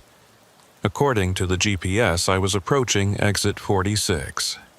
It showed up clearly on the map display, marked with icons for gas, food, and lodging. The distance counter ticked down. 0.8 miles, 0.7 miles, 0.6 miles. No, I said aloud. No, I'm not doing this again. I'm not stopping. But even as I said it, I could see lights ahead on the right side of the road. Sodium vapor lights, 4 of them, arranged in a square pattern exactly like they'd be above gas pumps.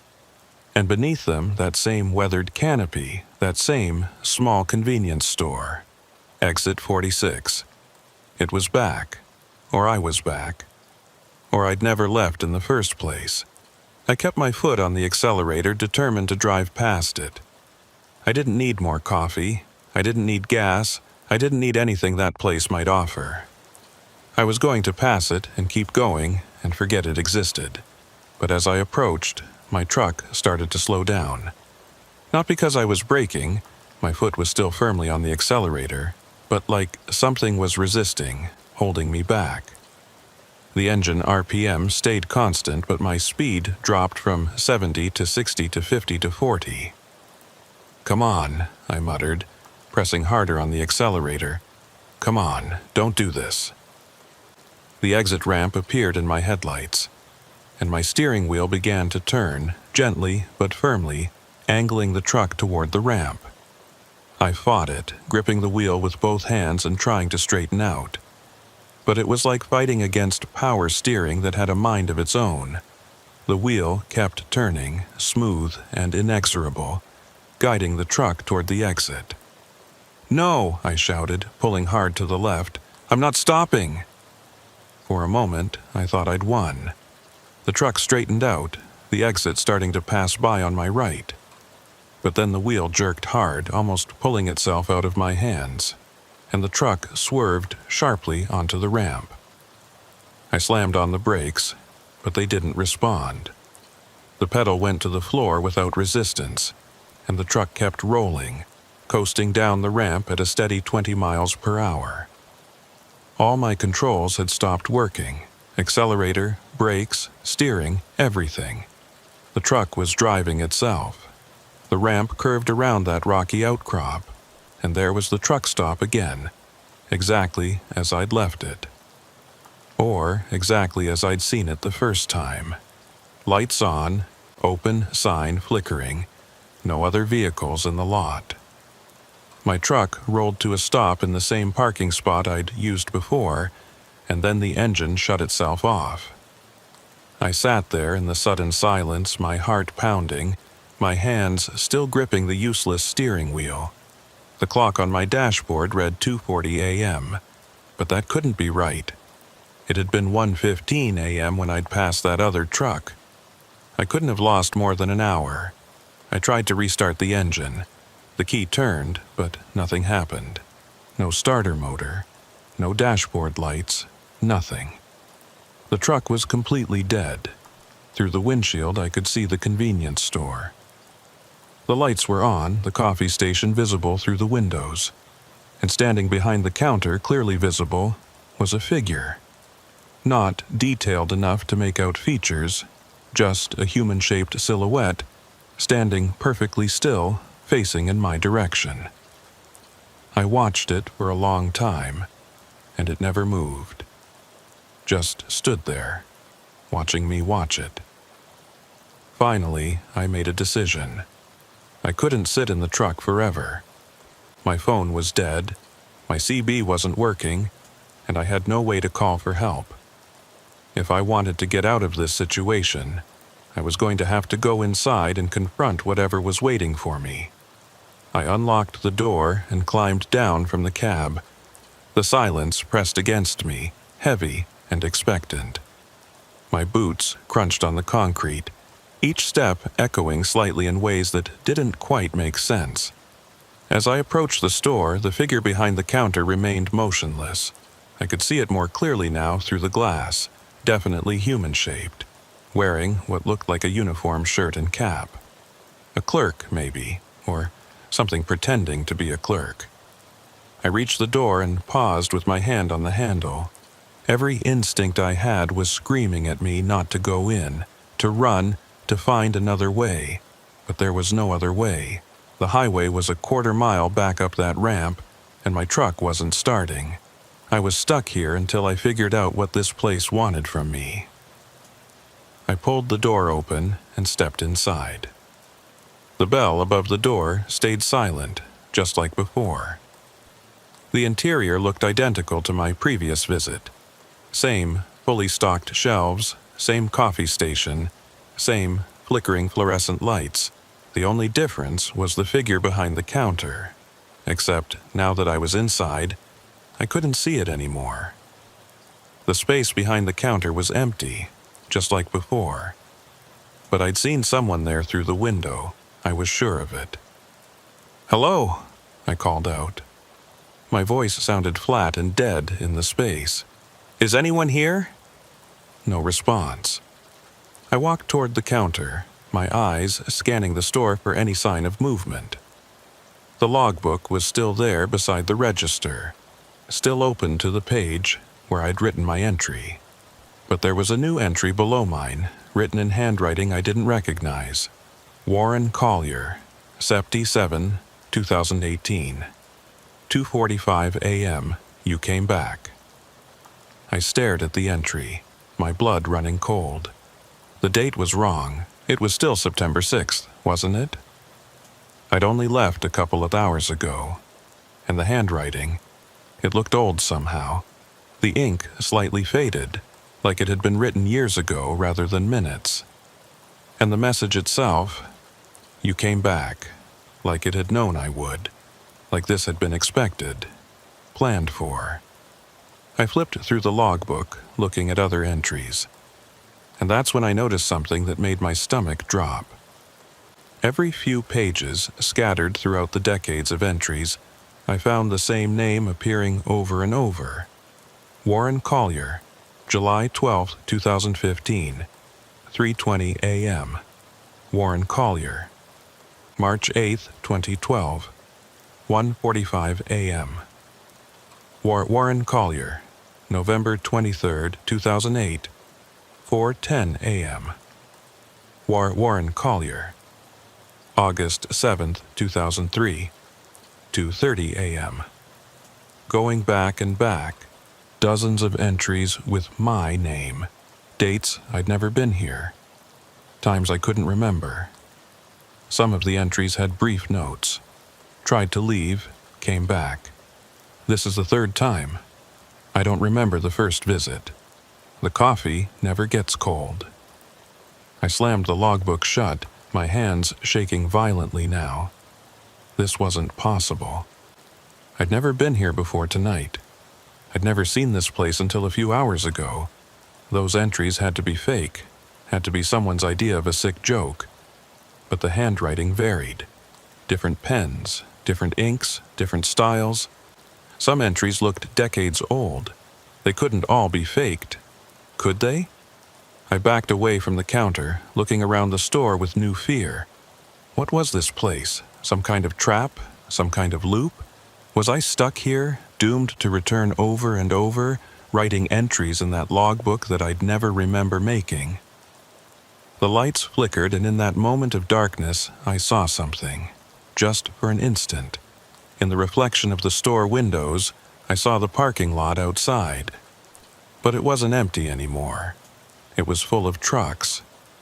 Dozens of them, maybe hundreds, packed in so tightly they touched, all different makes and models and years, stretching off into the distance further than the lot should extend. The lights came back on, and the reflection showed only my lone truck sitting in the empty lot. I ran for the door, no longer caring about understanding what was happening, only wanting to get out. But as I reached for the handle, a voice spoke behind me. Not from any specific direction, but from everywhere at once, from the air itself. The exit will always be here. You'll always find it, no matter how hard you try not to. This is where you belong now. I yanked the door open and ran outside, sprinting for my truck. Behind me, I could hear footsteps, dozens of them, hundreds maybe, all moving in unison, following me. But when I looked back, there was nothing there except the store, its lights flickering erratically now. I climbed into the cab and tried the key again. This time, mercifully, the engine turned over. I threw the truck into gear and accelerated toward the exit ramp, not caring if I blew the engine or jackknifed the trailer. I just needed to get back to the highway, back to normal reality. The ramp climbed back up to Highway 95, and as I crested the top, something changed. The air pressure shifted, my ears popped, and suddenly everything felt normal again. My headlights were bright, cutting through ordinary darkness. The road stretched out properly ahead of me. Even the stars looked right. I merged onto the highway and pushed my speed up to 75, putting distance between me and that cursed exit. My dashboard clock read 3:02 a.m., which meant I'd lost almost 2 hours. Again. I didn't look back, didn't check my mirrors, just drove, hands locked on the wheel, eyes fixed forward. The coffee cup sat in my cup holder, still full, still steaming. I drove for 3 hours straight without stopping, watching the sky gradually lighten from black to deep blue to pale orange. Sunrise in the desert is usually beautiful, something I normally enjoy, but today it just felt like a reprieve, like I'd survived something that hunted in darkness. By the time I crossed into Nevada around 6 a.m., I was exhausted. Not just physically tired, but mentally drained. That deep fatigue that comes from sustained fear and confusion. Every muscle ached from gripping the steering wheel too hard for too long. My jaw hurt from clenching my teeth. I needed rest, needed to stop somewhere public and safe and normal, but the thought of pulling off the highway terrified me now. What if the next exit I took led me right back to that truck stop? What if exit 46 could appear anywhere, anytime, just waiting for me to make the mistake of stopping? Around 7 a.m., I finally worked up the nerve to pull into a large travel plaza on I-95 outside of Las Vegas. It was a big commercial operation, part of a national chain, with dozens of gas pumps and multiple restaurants. More importantly, it was crowded. I counted at least 20 trucks in the lot and twice that many cars. Real people, real vehicles, real normal morning activity. I parked and just sat for a minute, watching people come and go. A family with young kids headed into the McDonald's. A businessman in a suit pumped gas into his sedan. A couple of truckers stood by their rigs, smoking and talking. Everything beautifully, wonderfully mundane. The coffee cup was still in my cup holder. Still full, still steaming, even though the sun was fully up now and heating the cab. I'd been driving with it for over 7 hours, and it hadn't cooled down at all, hadn't evaporated, hadn't changed in any way. I grabbed it carefully and opened my door, intending to dump it out. But when I tilted the cup, nothing came out. The liquid stayed level, defying gravity, steam still rising from its surface. I tilted it further, almost upside down, and still the coffee remained in the cup, perfectly level, like it was painted on. "What the hell?" I whispered, staring at the impossible sight. A voice from beside me made me jump. "You okay there, buddy?" I looked down to see an older trucker standing by my truck, looking up at me with concern. He was maybe 60, weathered face and gray beard, wearing a cat diesel cap and a jacket with his company logo. "Yeah," I said, trying to sound normal. "Yeah, just tired, long night." He glanced at the coffee cup in my hand, which was now right side up again, the liquid settling back to its normal position. "Rough run?" "You could say that." I climbed down from the cab, setting the coffee cup on the step. "You ever heard of exit 46 on Highway 95? The one with the truck stop?" His expression changed immediately. The friendly concern vanished, replaced by something that looked like fear mixed with pity. "Where'd you hear about that?" "I didn't hear about it. I was there, twice. Last night." I watched his face, trying to gauge his reaction. "You know about it. I can see it in your eyes." He looked around, making sure no one else was close enough to hear. Then he stepped closer and lowered his voice. "Don't talk about that place, especially not here. You want people thinking you're crazy."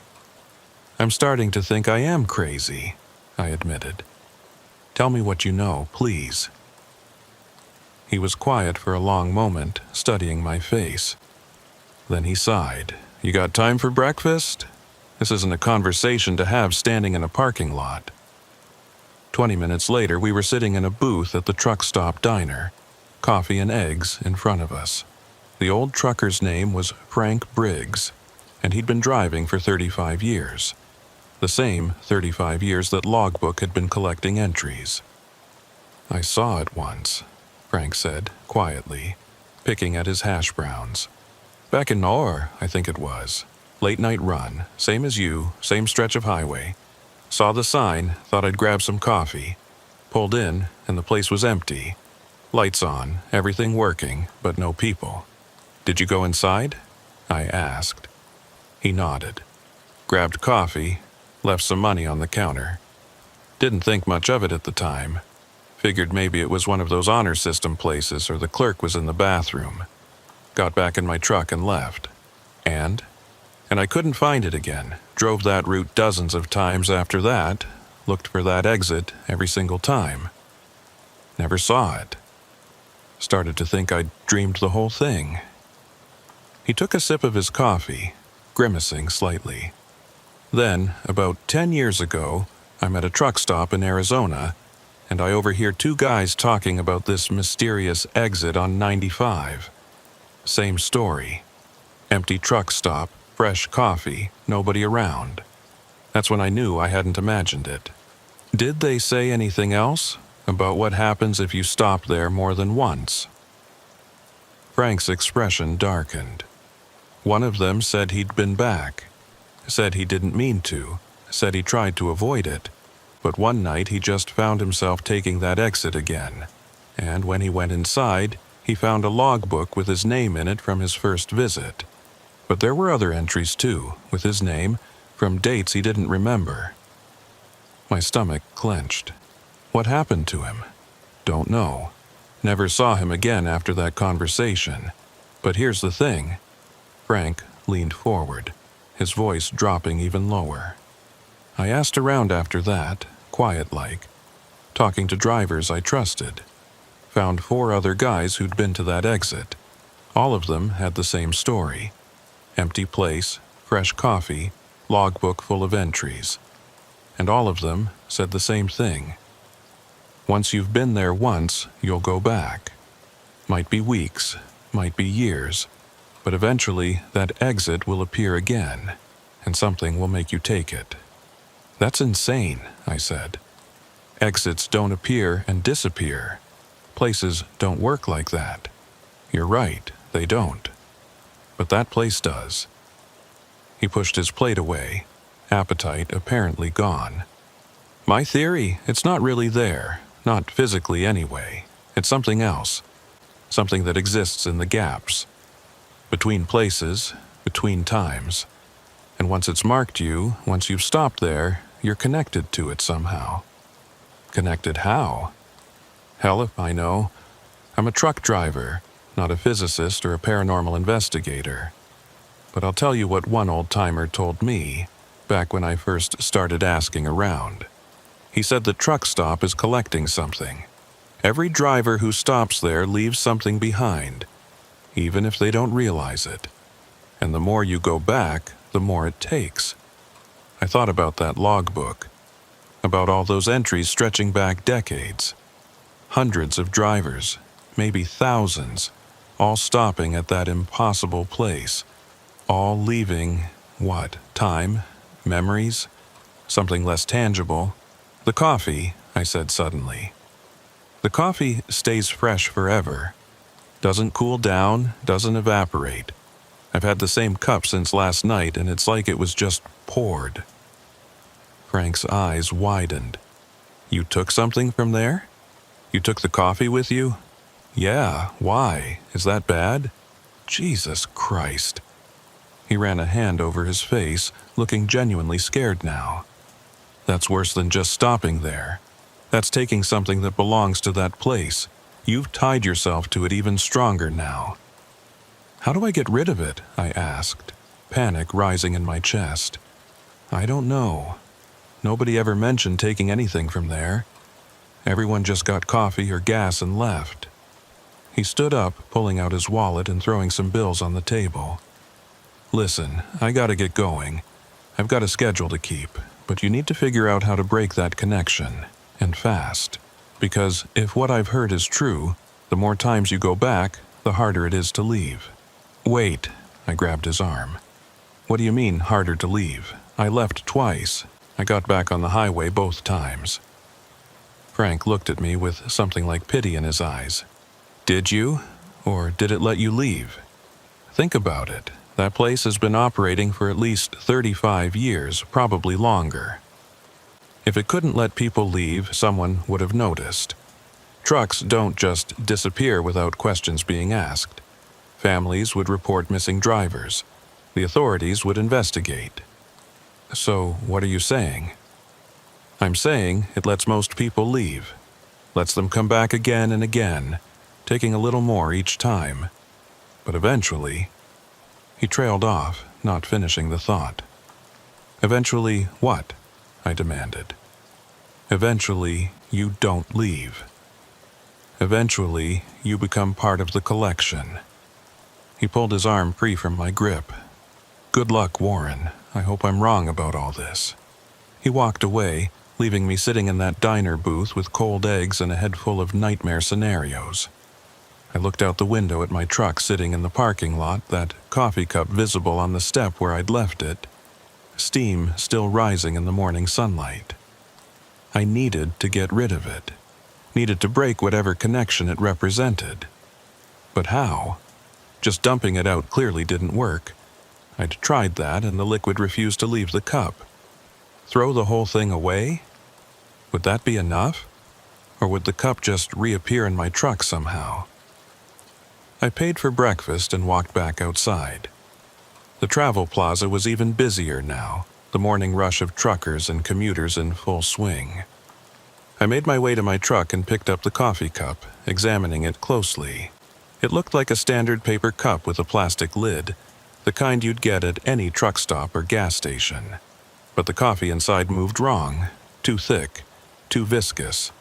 And that steam. I walked over to a trash can and removed the lid. The coffee inside was dark, almost black, and when I sniffed it, there was no smell at all. Just nothing. Like the liquid had no scent whatsoever, which was wrong. Coffee always has a smell. I tilted the cup over the trash can and watched as the liquid slowly, finally, began to pour out. It moved like syrup, thick and heavy, taking far too long to empty. And when it hit the trash inside, it didn't splash or spread. It just sat there, a dark puddle, perfectly round, not soaking into the paper or mixing with the other garbage. I threw the empty cup in after it and walked away quickly, wiping my hands on my jeans even though I hadn't actually touched the liquid. My hands felt dirty anyway, contaminated, like I'd been handling something unclean. Back in my truck, I checked my phone. It had turned itself back on somehow, and when I looked at my messages, I saw dozens of blank texts from no number, all received throughout the night. I deleted them and opened my GPS app, intending to plot the rest of my route to Bakersfield. The app showed my current location at the travel plaza, which was correct. But it also showed something else, a marked location about 40 miles south, back the way I'd come. When I zoomed in, I could see what it was labeled, Exit 46, Visited 2X. I closed the app and reopened it, but the marker remained. I tried deleting it, but there was no option to remove it. It just sat there on the map, a permanent reminder of where I'd been. I was about to close the phone when it buzzed with a notification. A calendar reminder. Visit Exit 46. Tonight, 2:40 a.m. I hadn't created that reminder. I never created reminders. But there it was, scheduled for tonight, like an appointment I couldn't miss. I deleted it, but immediately another one appeared. Visit Exit 46, tomorrow, 2:40 a.m. I deleted that one too. Another appeared. Visit Exit 46, next week, 2:40 a.m. I kept deleting them, and they kept reappearing, dates and times scrolling forward into the future. Days, weeks, months, years. All of them scheduled for 2:40 a.m., the same time my dashboard clock had shown each time I'd been to that place. Finally, I just turned the phone off again and threw it into the glove compartment. I couldn't deal with this right now. I had a delivery to make, a schedule to keep. I'd worry about Exit 46 and its implications later, after I'd completed this haul and had time to think clearly. I started the truck. It fired right up, no problems, and pulled out of the travel plaza. The highway stretched north toward Bakersfield, familiar and normal and safe. I just had to keep driving, keep moving forward, and everything would be fine. But as I merged onto I-95, I noticed something in my side mirror that made my blood run cold. There, in the far distance, barely visible against the horizon, was a sign. Green, with white lettering, too far away to read clearly, but I knew what it said. Exit 46, services available, 1 mile. But I was miles away from where that exit should be. I'd driven north for hours, put over 100 miles between me and that stretch of Highway 95. The exit couldn't be here. It was impossible. I looked ahead through the windshield and saw it. The exit ramp curving off to the right, exactly where it shouldn't be. The same rocky outcrop, the same angle, the same distance from the highway. Exit 46 had followed me. My hands started shaking again, but I forced myself to stay calm. I didn't have to take the exit. I could just drive past it, ignore it, keep going. It couldn't force me off the highway, not in broad daylight with other vehicles around. But as I approached, something strange happened. The other vehicles on the highway, the cars and trucks that had been visible moments before, were gone. Not gradually, not fading into the distance, but just gone. Like someone had flipped a switch and removed them from reality. I was alone on the highway. Completely alone. And my truck was slowing down again, the same way it had before, speed dropping even though my foot was on the accelerator. The steering wheel began to turn, guiding me toward the exit. "No," I said, gripping the wheel tighter. "Not again. You're not doing this again." But the wheel kept turning, smooth and inexorable, and my truck rolled onto the exit ramp like it was following a script. Down the ramp, around the rocky outcrop, and there was the truck stop again. Exactly as it had been. Except this time there were other vehicles in the lot. Trucks, mostly, a dozen or so, parked at various angles, and standing beside them, watching my approach, were figures. Human-shaped, wearing trucker clothes, but their faces. Their faces were blurred somehow, like I was looking at them through frosted glass. My truck rolled to a stop in the center of the parking lot and the engine shut off. Through my windows I could see the figures slowly approaching, walking in unison, forming a circle around my truck.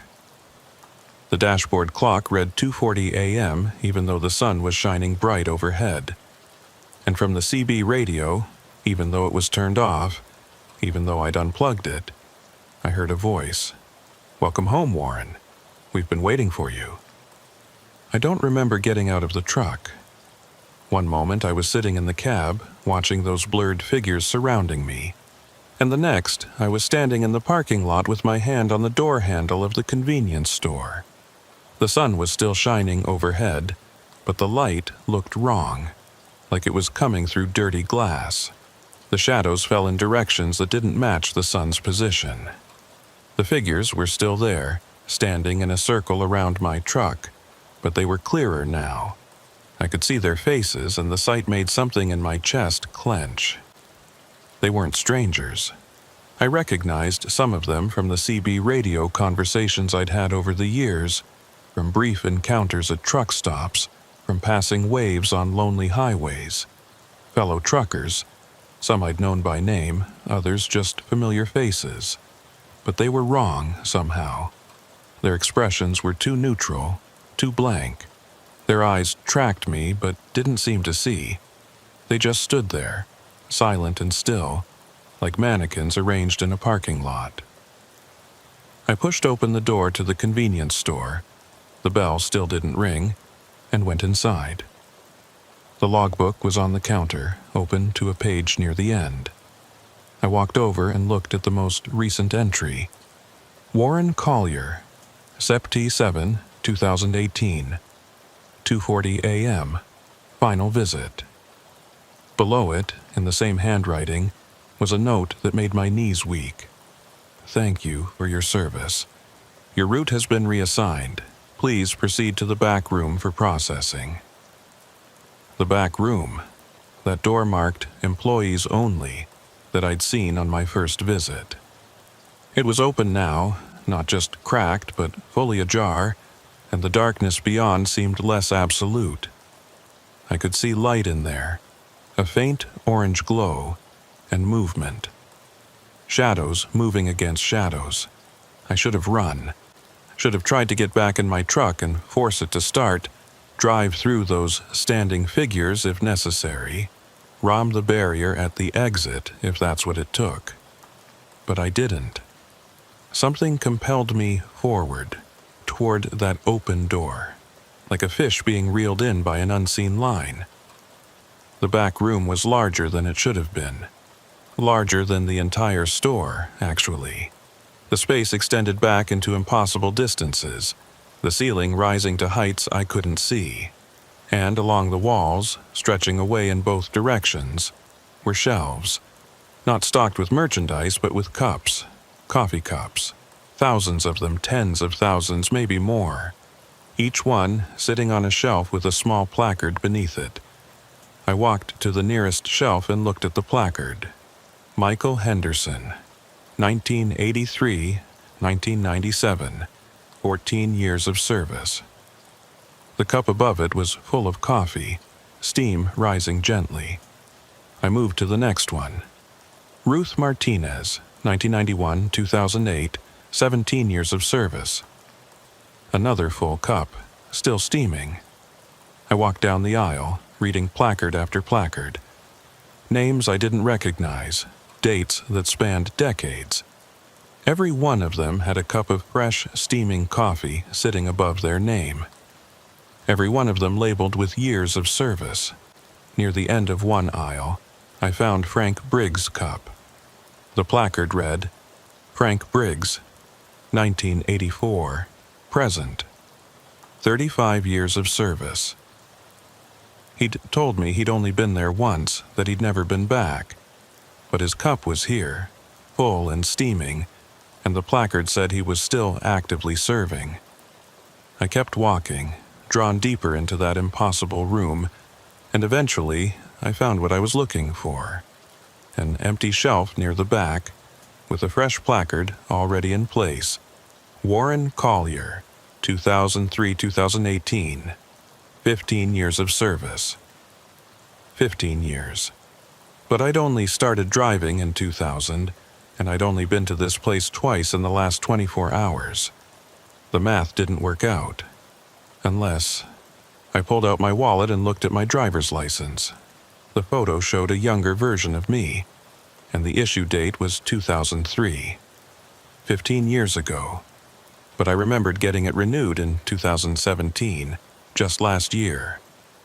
I remembered the DMV, the long line, the surly clerk who'd barely looked at me.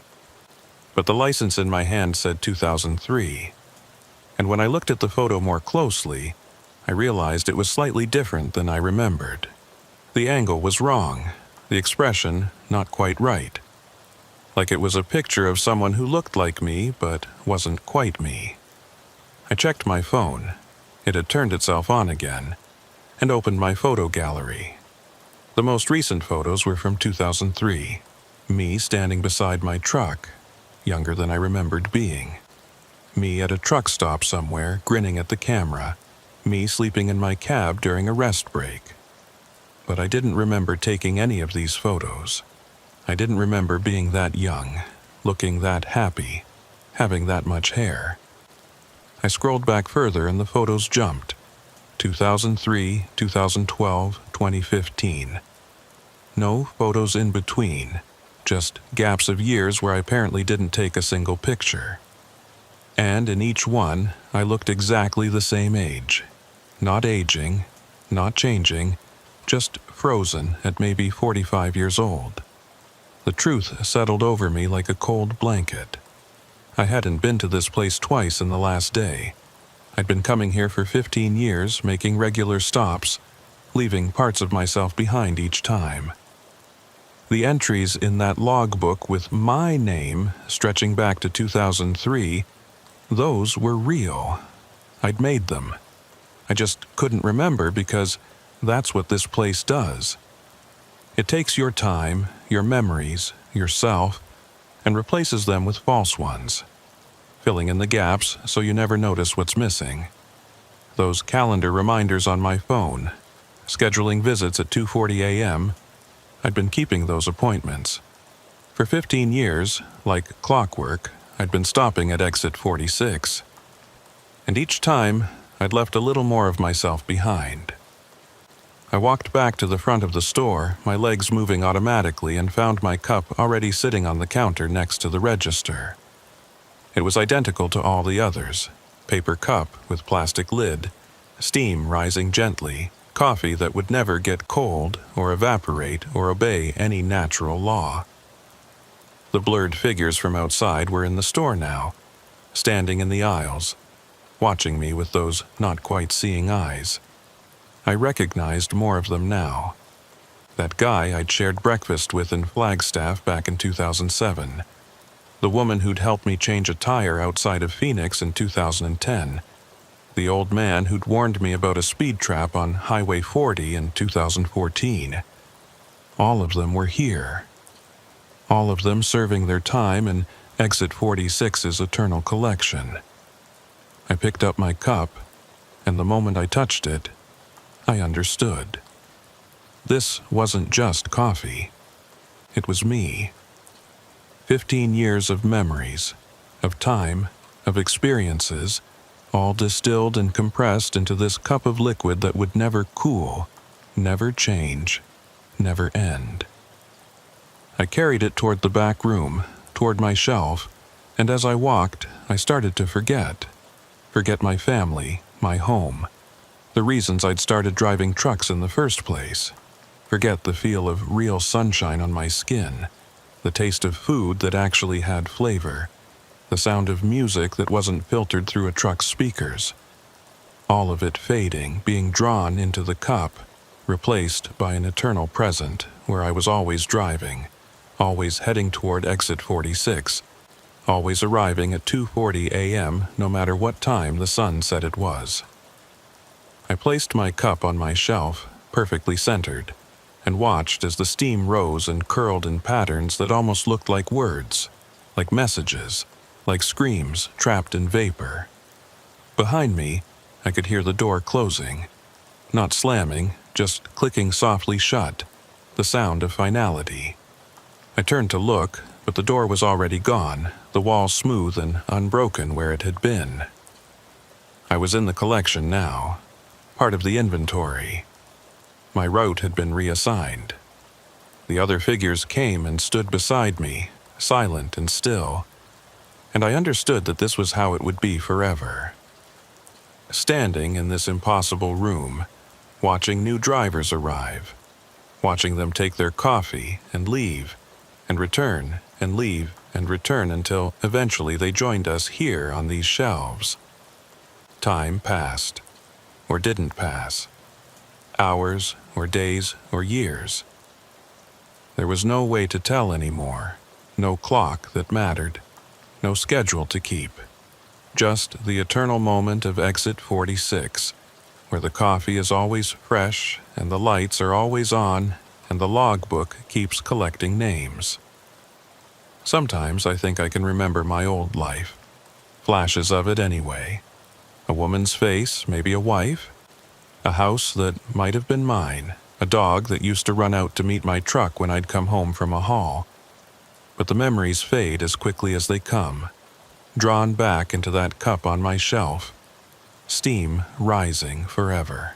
New cups appear on the shelves sometimes. New names added to the collection. I watch them place their cups with the same blank understanding I'd felt, the same resignation. We don't talk to each other. I don't think we can anymore. We just stand and watch and serve our time. The strangest part is that I'm still driving. Not physically. My body is here, standing in this room, becoming part of the walls somehow. But some version of me is still out there on the highways.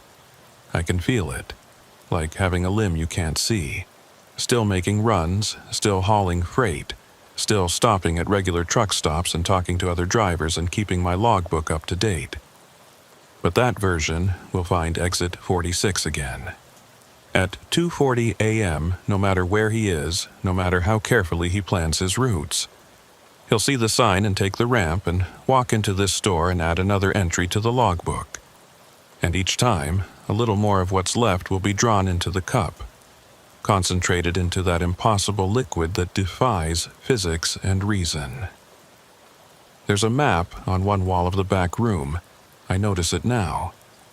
A map showing highways across the American Southwest, and scattered across it are markers. Hundreds of them. Thousands, maybe.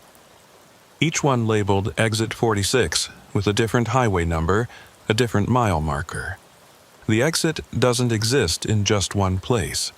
It exists everywhere and nowhere, appearing wherever it needs to appear to collect its next driver.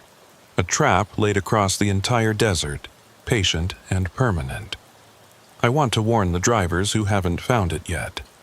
Want to tell them to avoid it, to never take an exit they don't recognize, to always check their maps twice and trust their instincts. But I can't. I'm part of the collection now, and the collection doesn't warn people away. It welcomes them in. My truck is still out there somewhere, the version of me that's still driving, still behind the wheel. Maybe he's in Bakersfield right now, delivering that load of HVAC equipment, accepting his payment, planning his next route. Not knowing that he's already given 15 years to Exit 46, not remembering any of it, just living in the false timeline the exit created for him. He'll drive that route again. Tomorrow, or next week, or next month. And at 2:40 a.m. he'll see the sign. He always does. And each time he stops, the cup on my shelf gets a little fuller, the steam rises a little higher, and another memory gets distilled into liquid that never cools, never changes, never ends. The logbook in the front room is always open now when I check it, always showing my entry from 2003, from my first visit that I don't remember. Sometimes I walk out there and read through it, looking at all the names, all the dates, all the brief notes drivers left before they understood what this place was. And sometimes, very rarely, I see new entries appear even though nobody is in the store. Names and dates and timestamps, writing themselves in invisible hands. Warren Collier, Sept. 14, 2018, 2:40 a.m. Warren Collier, Sept. 21, 2018, 2:40 a.m. Warren Collier, Sept. 28, 2018, 2:40 a.m. On and on, regular as clockwork. Marking visits I won't remember making, time I'm still giving, even though I'm already here, already collected. The exit will never let me go, not completely. Some part of me will keep driving those desert highways forever, keep finding Exit 46 at 2:40 a.m., keep stopping for coffee that tastes perfect and never gets cold. And years from now, decades, maybe centuries, when my cup has finally collected every last drop of what I was, when there's nothing left to take, I'll fade completely into these walls, join the structure itself, become part of the trap for the next driver, the next collection.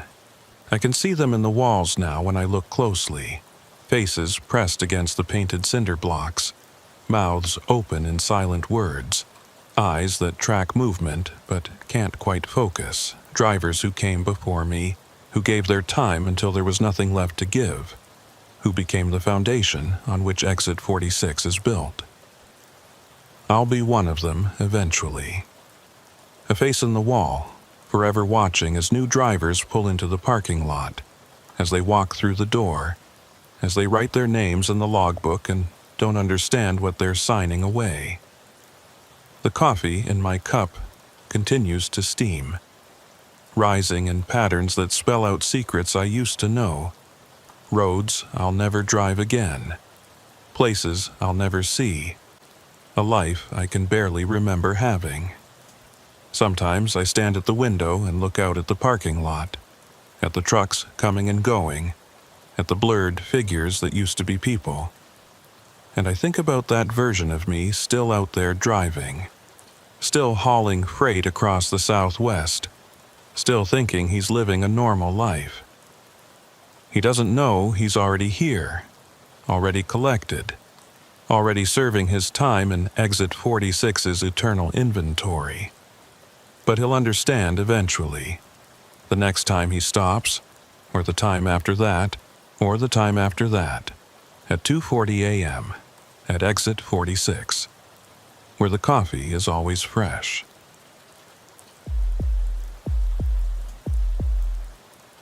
The thing about driving the same route for 12 years is that you stop seeing it. Your eyes register the road, your hands make the turns, your foot finds the brake when it needs to, but your mind is somewhere else entirely. Autopilot, they call it. Dangerous as hell, but every long-haul trucker does it. You have to, or the boredom will eat you alive. My name is Levi Mason, and I've been running freight between Phoenix and Salt Lake City since 2006. Same route, same highways, same truck stops. I could drive it blindfolded if you ask me to. Interstate 17 north out of Phoenix, merge onto I-15 at Flagstaff, straight shot through the Arizona Strip and into Utah. 10 hours door to door if traffic cooperates, which it usually does on night runs. I prefer nights, always have. Something peaceful about the desert after dark, when the heat finally breaks and the sky opens up to show you stars you can't see anywhere near a city. The roads are emptier too, which means I can make better time and get home sooner. Home being a small apartment in Holiday, just outside Salt Lake, where my girlfriend Megan waits with increasing patience for me to finally get a local job that doesn't involve 3 days a week on the highway. This story starts on a Tuesday in late October 2018. I'd picked up a load of restaurant equipment in Phoenix, industrial refrigerators, commercial ovens, that kind of thing, headed for a new hotel in Park City. The manifest said they needed it by Thursday morning, so I had plenty of time, but I wanted to get ahead of schedule. There was supposed to be weather coming in later in the week, early snow in the high country, and I didn't want to get caught in it. I left Phoenix around 8 p.m., which would put me in Salt Lake around 6 in the morning if I pushed straight through. The temperature was perfect, mid-60s, cool enough to drive with the windows cracked. I had my playlist going, mostly classic rock and old country, the kind of music my dad used to play when I was a kid riding in his truck. The first couple hours went smooth, up through Black Canyon City, through the Prescott National Forest, traffic thinning out as I gained elevation. I stopped once at a rest area near Cordis Junction, used the bathroom, grabbed a Red Bull from the vending machine. There were a few other trucks there, but nobody I recognized. Just anonymous drivers on their own anonymous routes. All of us heading somewhere, all of us alone. Back on the road, climbing higher, the air getting cooler. I could see Flagstaff's lights in the distance, that orange glow against the dark sky. The highway cut through ponderosa pine forests up here. A nice change from the saguaro and creosote of the lower desert. Even at night, you could smell the difference in the air. Pine resin and mountain cold instead of dust and heat. I merged onto I-15 around 11 p.m., heading northeast now, and that's when the desert really opened up. The Arizona Strip is one of the emptiest stretches of the interstate system, just miles and miles of high desert plateau with nothing but sagebrush and the occasional rancher's fence. During the day, you can see the Vermilion Cliffs to the east, all those layers of red and orange rock that make you feel like you're driving through geological history. But at night, it's just darkness and the stars and the occasional pair of animal eyes reflecting in your headlights. I'd driven this stretch hundreds of times.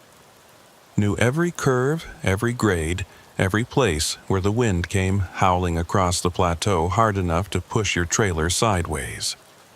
I knew that the next services were at a truck stop about 60 miles ahead, and after that, nothing until St. George, another 80 miles north. But around mile marker 315, I started noticing something strange. The highway felt different somehow. Not the pavement itself, that was the same, but the space around it. The darkness seemed deeper, the stars too bright, the silence too complete even with my windows cracked and my engine rumbling. I turned down my music, suddenly uncomfortable with the noise. In the new quiet, I could hear the wind whistling around the cab, the tick, tick, tick of my turn signal that I didn't remember turning on, the faint crackle of my CB radio, even though it was set to scan mode and finding nothing. My headlights caught something ahead on the right side of the road. A sign, but not a highway sign. Smaller, older looking, the kind of weathered wood sign you'd see outside a mom-and-pop restaurant. It was lit by a single spotlight, and as I got closer, I could read what it said. Mile 320 Diner, open 24 hours, home cooking. I'd never seen that sign before, and I'd driven past mile marker 320 hundreds of times. There was nothing there. Just empty plateau and a scenic pullout with a historical marker about Mormon pioneers or something. No diner, no restaurant, no nothing.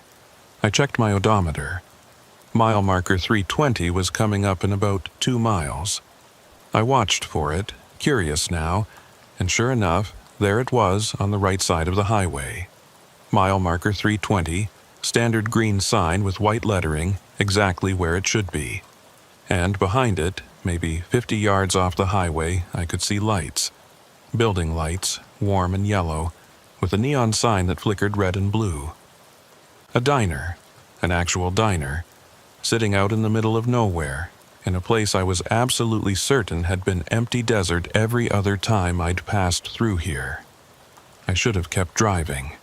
Should have written it off as a mirage or a new business I somehow hadn't noticed before. But I was curious. And besides, I could use some coffee. The Red Bull from earlier had worn off, and I still had 5 hours of driving ahead of me. I put on my turn signal and started to slow down, looking for a place to pull off. There wasn't a formal exit or access road, just a wide gravel shoulder that led toward the diner. I eased my truck onto it, the tires crunching on loose stone, and followed it toward the building. As I got closer, I could see it more clearly. It was an old-style diner, the kind built in the 50s or 60s, with chrome trim and large plate glass windows. The neon sign above the door read, Mile 320 Diner, in cursive script, with a smaller sign below advertising, Coffee, Pie, open all night. The parking lot was gravel, big enough for maybe a dozen vehicles, with no other trucks or cars in sight. Light spilled from the windows, warm and inviting, and through the glass I could see the interior. Red vinyl booths, a long counter with stools, a classic jukebox in the corner. It looked perfect, like something out of an old movie. Too perfect almost. Too clean and well-maintained for a place sitting out here in the middle of nothing. I pulled into the lot and parked, leaving my engine running while I looked around. The building sat alone on the plateau, no other structures visible in any direction. No houses, no gas station, no signs of how customers were supposed to find this place or why anyone would build a diner out here with no surrounding development. But the lights were on, and through the windows I could see movement inside.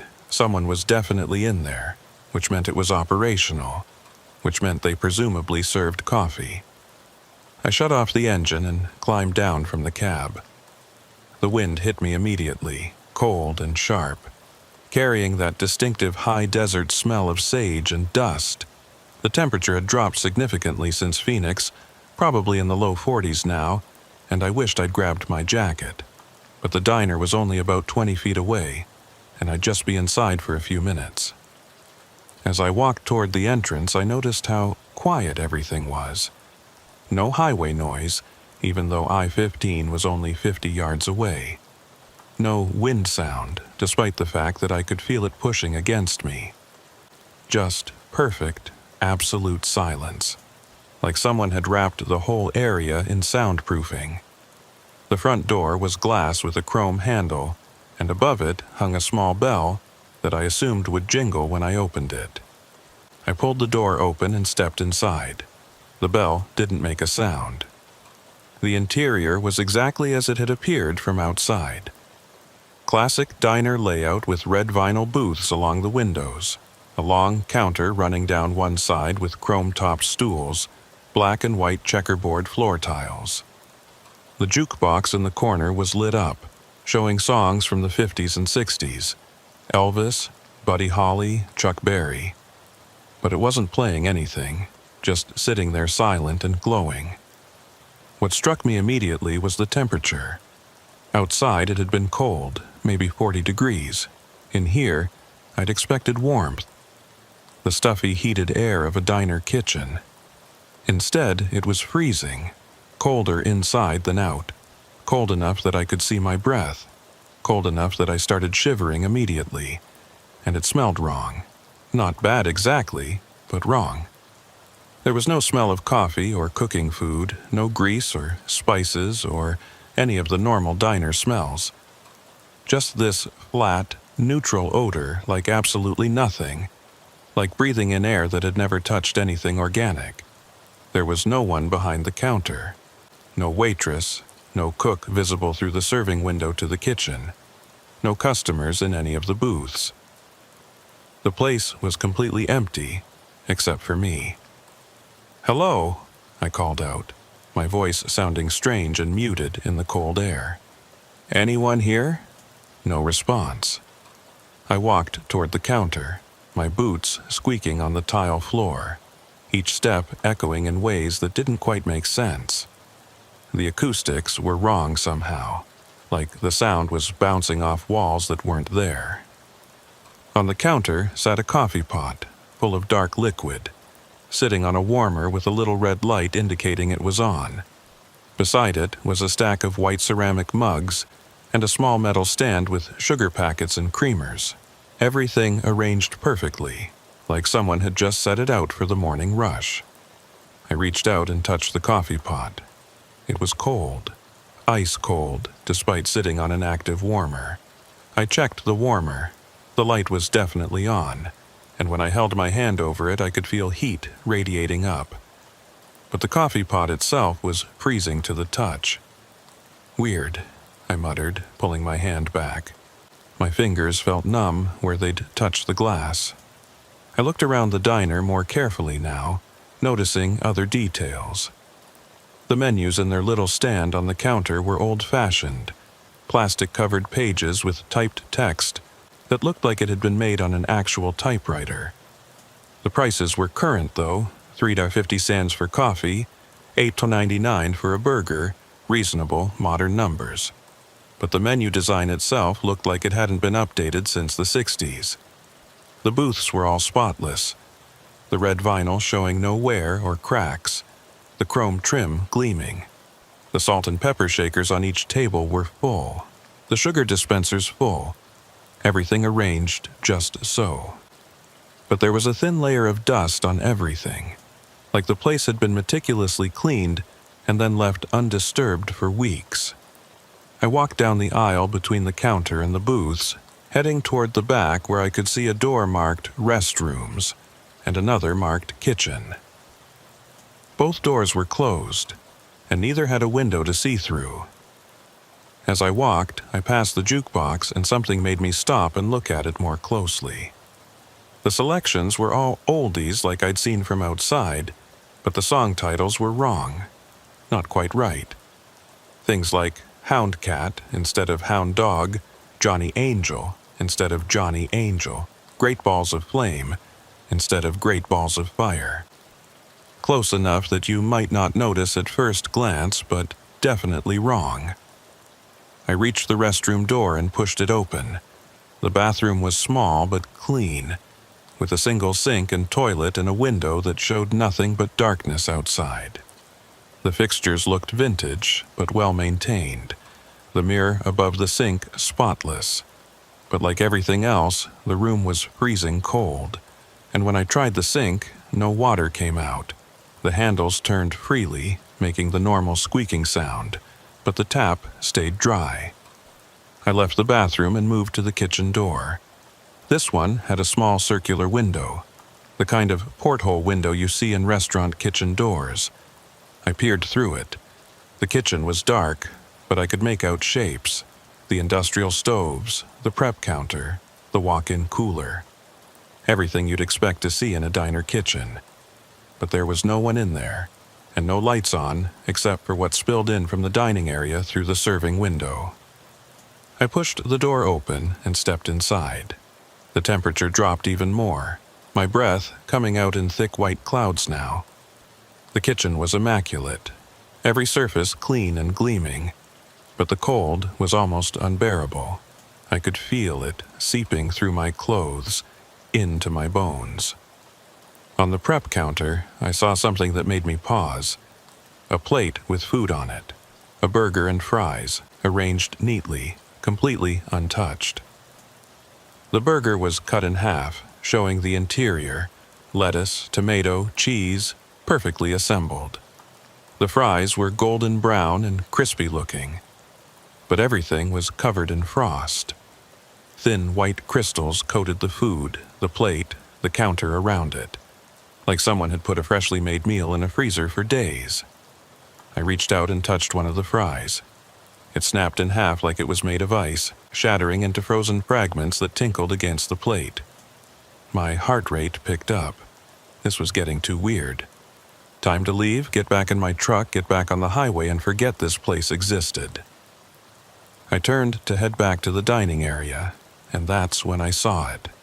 On the wall beside the kitchen door, there was a calendar. One of those old-fashioned tear-off calendars where you remove a page each day. It was showing October, which was correct. The year was visible at the top, 2018, but someone had been crossing off the days. Big red X marks through each date, and the last date that had been crossed off was October 23rd. Today's date. My date. Except I was certain no one had been in this kitchen. The dust on the counters, the frost on everything, the complete absence of any human activity. It all suggested the place had been abandoned for a long time. So, who had marked today's date on the calendar? I pushed through the kitchen door back into the dining area, moving faster now, ready to leave. But as I passed one of the booths, something caught my eye. Something sitting on the table that I was sure hadn't been there when I walked past the first time. A mug of coffee, steaming hot, completely out of place in this freezing room. The ceramic was dry on the outside, no condensation, but vapor rose from the liquid inside in thin tendrils.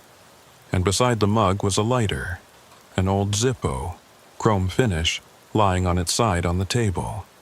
The lighter was dirty, covered in fine brown dust or dirt, with what looked like sand in the crevices. I picked up the lighter carefully. It was heavy, real metal, and when I flipped it open I could see the flint wheel and wick inside. Someone had used this recently. The wick was slightly charred, and there was still fluid in it. I could smell it, that distinctive lighter fluid smell. On the side of the lighter, worn but still readable, was an engraving. LM 2018. My initials. My year. My hands started shaking and the lighter slipped from my fingers, clattering onto the table. I stepped back from the booth, my breath coming faster, my heart hammering against my ribs. This wasn't right. Nothing about this was right. The cold diner with its perfect vintage aesthetic, the frozen food, the calendar marked with today's date, and now this lighter with my initials on it. It felt like a trap, like something had been arranged specifically for me. I turned toward the front door, ready to run, and froze. There was someone sitting in one of the booths near the entrance. An old man, maybe 70 or 80, wearing a trucker jacket and a cat diesel cap. He was facing away from me, looking out the window at the parking lot completely still. He hadn't been there a moment ago. I was certain of it. The diner had been completely empty. "Excuse me," I said, my voice coming out rougher than I intended. "Do you work here? I'm looking for someone who can help me." The old man didn't respond, didn't turn around, didn't acknowledge that he'd heard me at all. Just sat there, motionless, staring out the window. I walked toward him, my footsteps seeming too loud in the silent diner. As I got closer, I could see more details. His jacket was old, faded, with patches from various trucking companies. His hands were resting on the table, weathered and spotted with age. He looked solid, real, not like a ghost or hallucination. "Sir?" I said, standing right beside his booth now. "Can you hear me?" Still no response. I reached out to tap his shoulder, and my hand passed right through him. Not through empty air. I could feel resistance, like pushing through cold gelatin. But through him, through the solid-looking fabric of his jacket and the solid-looking flesh beneath. My hand emerged on the other side, numb and aching with cold, and the old man remained unchanged, still staring out the window. I jerked my hand back, stumbling backwards, my hip hitting another table hard enough to bruise. The old man flickered slightly, like bad television reception, and then solidified again. Unchanged. That was it. I was done. I didn't care what this place was or why it existed or what any of it meant. I just needed to get out. Get back to my truck, get back to reality. I ran for the front door, grabbed the chrome handle, and pulled. The door didn't open. It didn't even budge, like it was welded shut. I pulled harder, then pushed, then pulled again, putting my full weight into it. Nothing. The door stayed closed, solid and immovable. Through the glass, I could see my truck sitting in the parking lot maybe 20 feet away. So close, but completely unreachable. I looked back at the diner. The old man was still in his booth, still staring out the window. The coffee mug sat on that other table, still steaming. The lighter sat beside it, my initials catching the light. And now, standing behind the counter, was a figure. Tall, thin, wearing what looked like a white uniform shirt and black pants. A server's uniform. But the figure was indistinct, blurry, like I was seeing it through frosted glass. It didn't move, just stood there, watching me with eyes I couldn't quite see, waiting for something. I tried the door again, yanking on it with both hands, rattling it in its frame. But it stayed shut, and through the glass I could see my truck, my freedom, just out of reach. The generator. I could hear it now, a low hum coming from somewhere outside. It had been running the whole time, I realized, powering the lights and the neon sign. But the sound had been wrong, off frequency, like machinery struggling to maintain its rhythm. I pressed my face against the cold glass, looking out at the parking lot. And that's when I noticed something that made my stomach drop. My footprints in the gravel. I could see them leading from my truck to the diner entrance. Clear impressions in the loose stone. But there were other footprints too, dozens of them, maybe hundreds, all leading toward the diner door. Different sizes, different tread patterns, suggesting different boots from different people, but none of them leading away. Every track led toward the door and stopped, like everyone who'd ever walked into this diner had simply vanished before they could walk back out. I don't know how long I stood at that door, pulling on the handle, my breath fogging the glass, watching my truck sit there in the parking lot just out of reach. Minutes, maybe, or hours. Time felt strange in that frozen diner, elastic and unreliable. Eventually, I gave up on the door and turned back to face the interior. The figure behind the counter was still there, motionless and blurred. The old man still sat in his booth, staring out at nothing.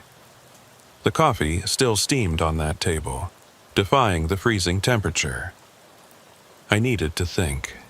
Needed to figure out what this place was and how to get out of it. Panicking wasn't going to help. I'd driven trucks for 12 years, dealt with mechanical breakdowns in the middle of nowhere, navigated through whiteout blizzards and summer dust storms. I could handle this, whatever this was. I walked back to the counter, giving the blurred figure a wide berth, and grabbed one of the menus from the stand. Maybe there was some clue in it, some information about what this place really was. The menu was exactly what you'd expect from a vintage diner.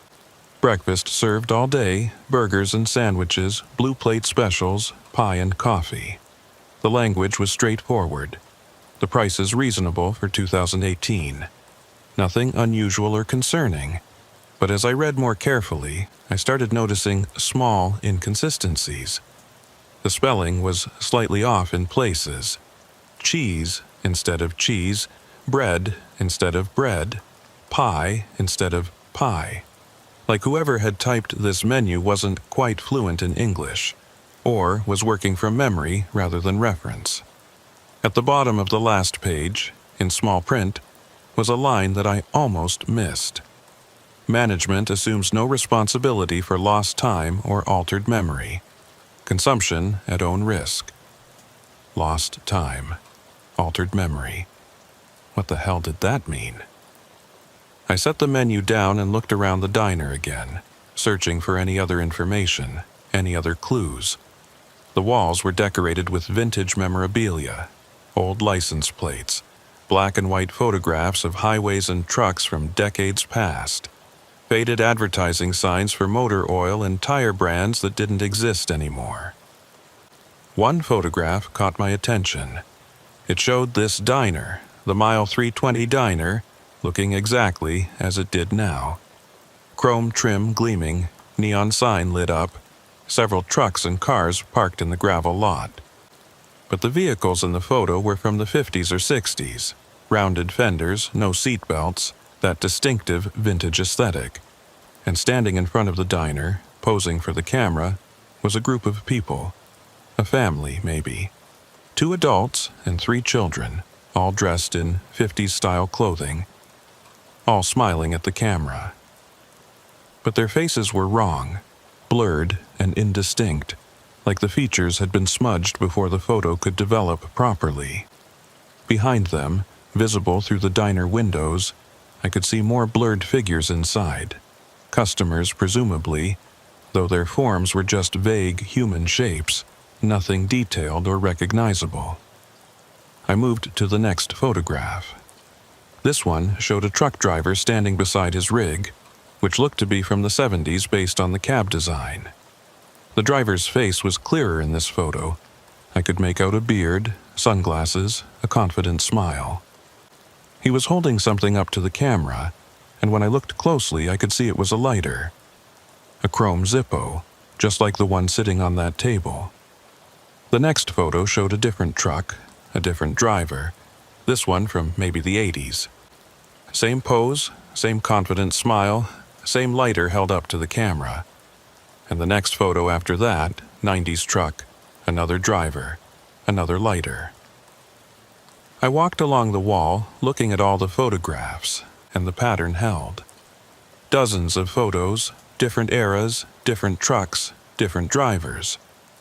But all of them holding up that same lighter. All of them posing in almost the exact same way. All of them looking like they were showing off something they were proud of. And in the background of every single photo, visible through the diner windows, were those blurred figures. Always present, always watching, always indistinct. My hands were going numb from the cold, my teeth starting to chatter despite my best efforts to stay calm. I needed to warm up, or at least get my blood moving. I started walking around the diner, checking every door, every window, looking for another way out. The windows didn't open. They were sealed shut, probably had been for years. The glass was thick, maybe double-paned, and when I knocked on it, the sound was dead and muffled. There was a door in the back corner marked "Office." I tried the handle and found it unlocked. The door swung open to reveal a small room with a desk, a filing cabinet, and walls covered in papers and photographs.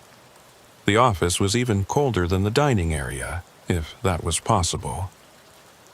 My breath came out in thick clouds that hung in the air for long seconds before dissipating. I stepped inside, and the door swung shut behind me with a soft click.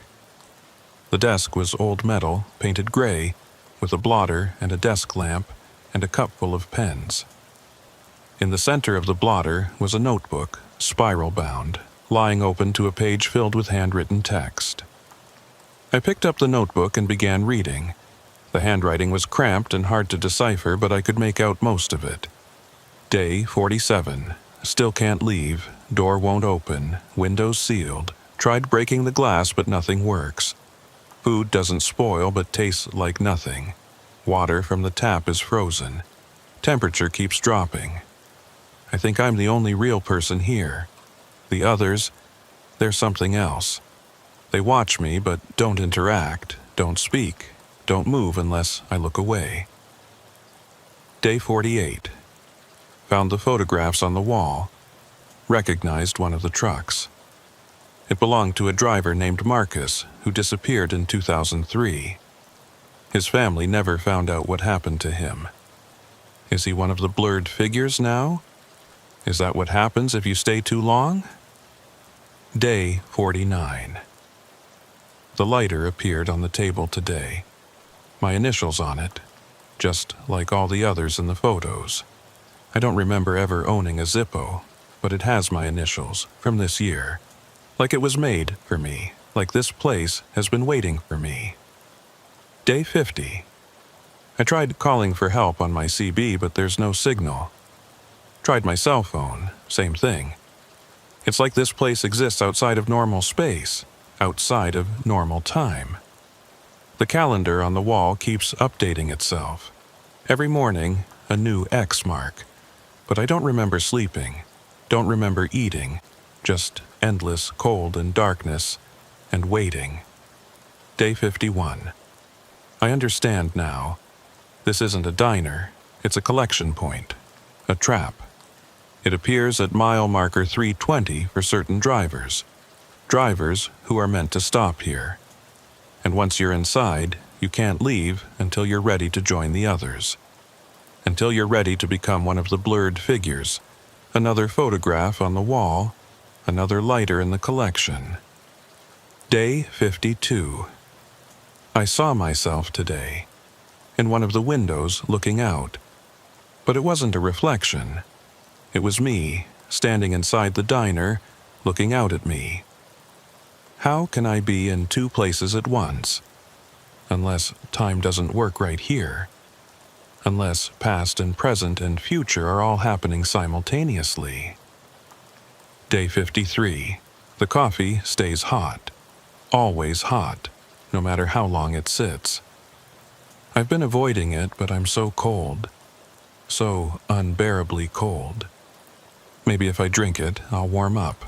Maybe that's what I'm supposed to do. Day 54. Today, The entry stopped there, mid-sentence. The pen trailing off the page like the writer had been interrupted or had simply stopped existing. I flipped through the rest of the notebook, but all the remaining pages were blank. I set the notebook down with shaking hands and looked at the walls. They were covered in papers, delivery manifests, bills of lading, trucking company schedules. All of them showing routes that pass through mile marker 320. All of them bearing different names, different dates, going back decades. And among the papers were photographs. Not the vintage ones from the dining area, but modern ones, digital prints. Photos of trucks in the parking lot. Photos of drivers standing in front of the diner. Photos of the interior taken from different angles. In every photo, I could see those blurred figures. Sometimes in the background, sometimes in the foreground. Always present. Always watching. And in some of the more recent photos, I could see details I recognized. A cat diesel cap like the one the old man in the booth was wearing. A jacket with patches from trucking companies I knew. Faces that were almost familiar, like people I'd seen before but couldn't quite place. There was a filing cabinet in the corner. I pulled open the top drawer and found it full of folders, each one labeled with a name and date. I pulled out the first one and opened it. Inside was a driver's license, a commercial license actually, with a photo of a man in his 40s. Name, Robert Garrison. Issue date, 2015. Expiration date, 2020. Stapled to the license was a note in the same cramped handwriting from the notebook. Stopped at Mile 320 Diner, October 12, 2015, 2:40 a.m. Never reached destination. Truck found abandoned at mile marker 320. No sign of driver. Case remains open. I pulled out another folder. Another license, another note, another disappearance, and another, and another. The drawer was full of them. Dozens of drivers who'd stopped at this diner and never left. All their cases unsolved, all their trucks found empty at mile marker 320. My chest felt tight, my breathing shallow. I checked the other drawers and found more of the same. Hundreds of folders. Hundreds of missing drivers, going back to the early 80s when the interstate had first been built through this area. In the bottom drawer, at the very back, I found a folder that was thicker than the others. I pulled it out and saw why. It contained multiple licenses, all with the same photo, the same name, but different dates. Marcus Rivera. The name Frank had mentioned in my last haul, the driver who'd disappeared in 2003. But there were licenses for Marcus Rivera from 95, 2000, 2003, 2008, 2012, 2015, and 2018. 7 licenses, spanning 23 years, all showing the same photo, the same face, the same age. Like he'd been frozen in time, repeatedly coming back to get new licenses even though he'd disappeared decades ago. Or maybe he'd never really disappeared at all. Maybe he was still here, somewhere in this diner. One of those blurred figures or one of the faces in the photographs or one of the names in the notebook. I slammed the drawer shut and backed away from the filing cabinet. This was too much, too overwhelming. I needed to get out, needed to find a way to break free from this place before I became another folder in that cabinet. Another unsolved case. Another driver who stopped at mile 320 and never reached his destination. The door to the office opened behind me, and I spun around, my heart leaping into my throat. No one was there, just the empty dining area, the frozen stillness, the blurred figure still standing behind the counter. But on the table nearest to the office door, there was now a second mug of coffee. Steaming hot, just like the first one. And beside it, another lighter. Chrome Zippo, identical to the one I'd found earlier.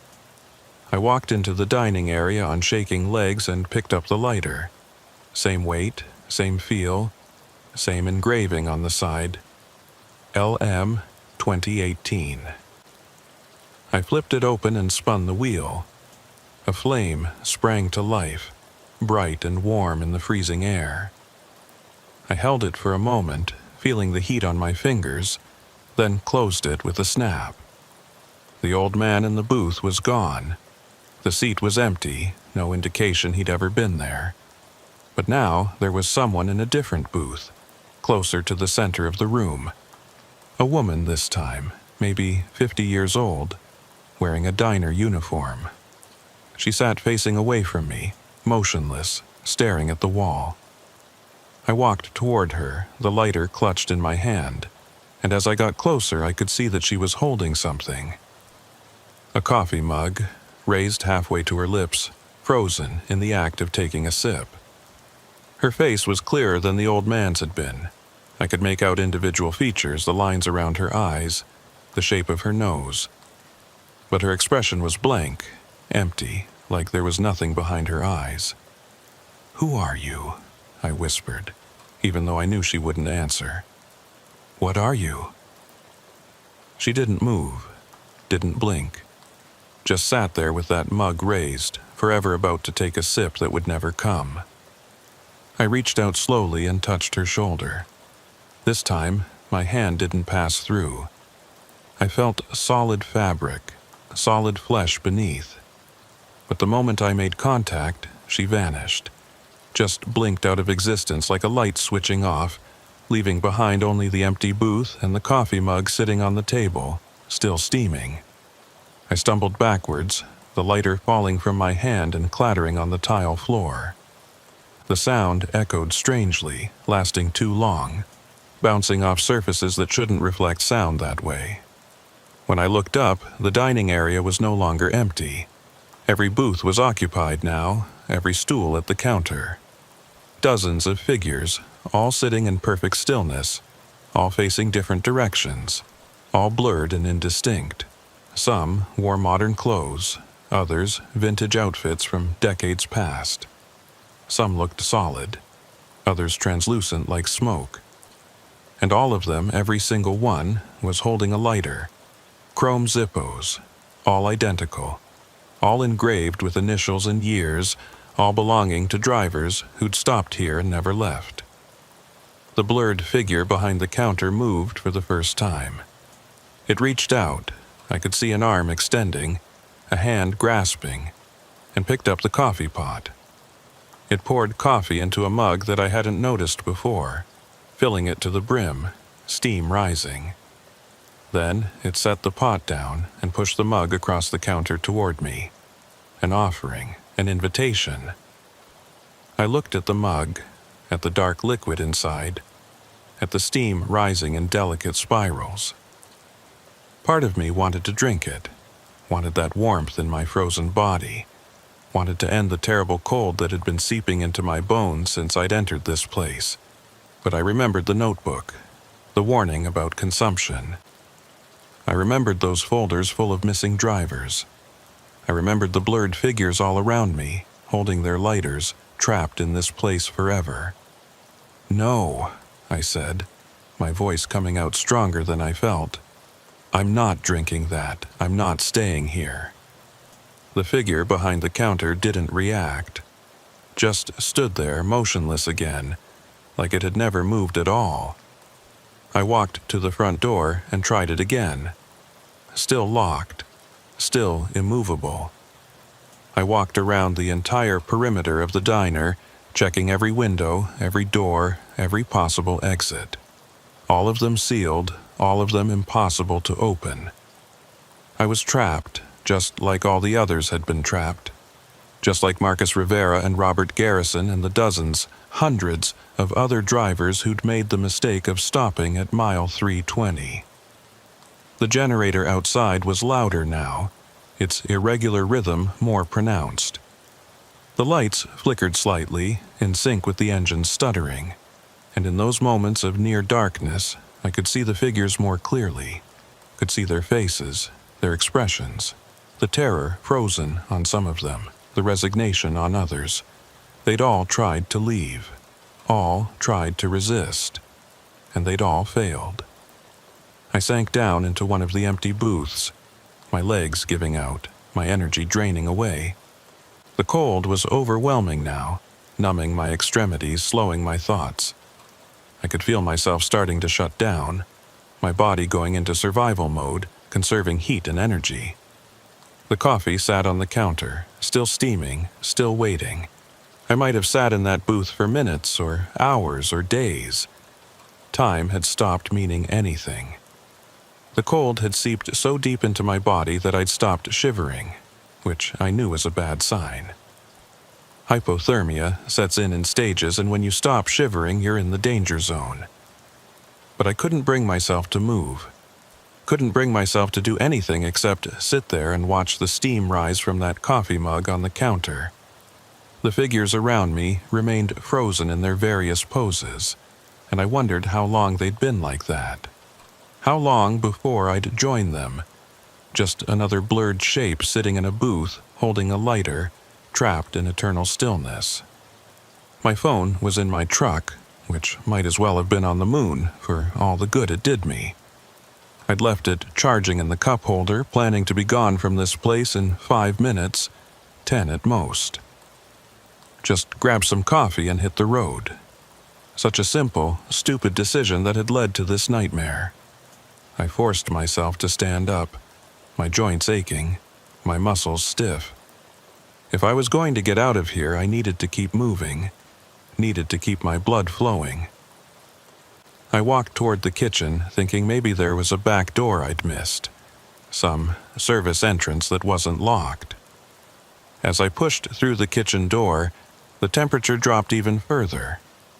I could see frost forming on the stainless steel surfaces, ice crystals spreading across the prep counters like living things. The burger and fries I'd seen earlier were completely frozen now, encased in ice, no longer recognizable as food. The walk-in cooler door was slightly ajar, and through the gap I could see more light than there should be. Not the dim interior light you'd expect from a cooler, but bright, almost blinding white light spilling out around the edges of the door.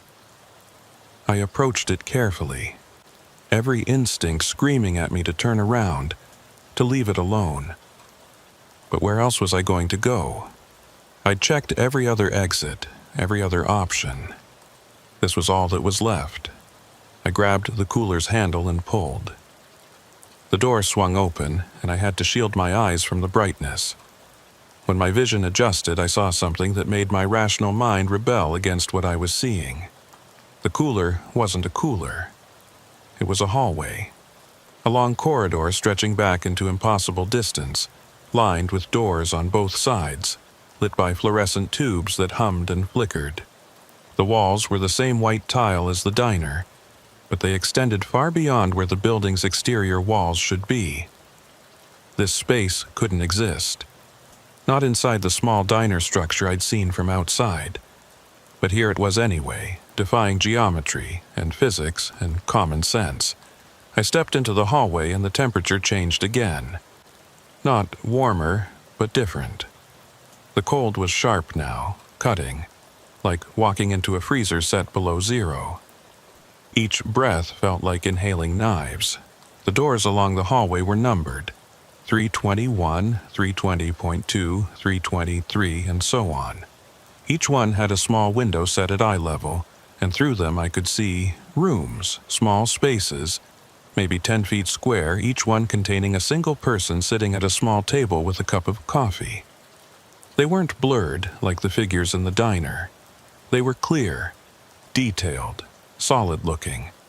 Real people, or they had been once. Now they just sat there, unmoving, staring at their coffee cups, frozen in time like insects in amber. I recognized one of them.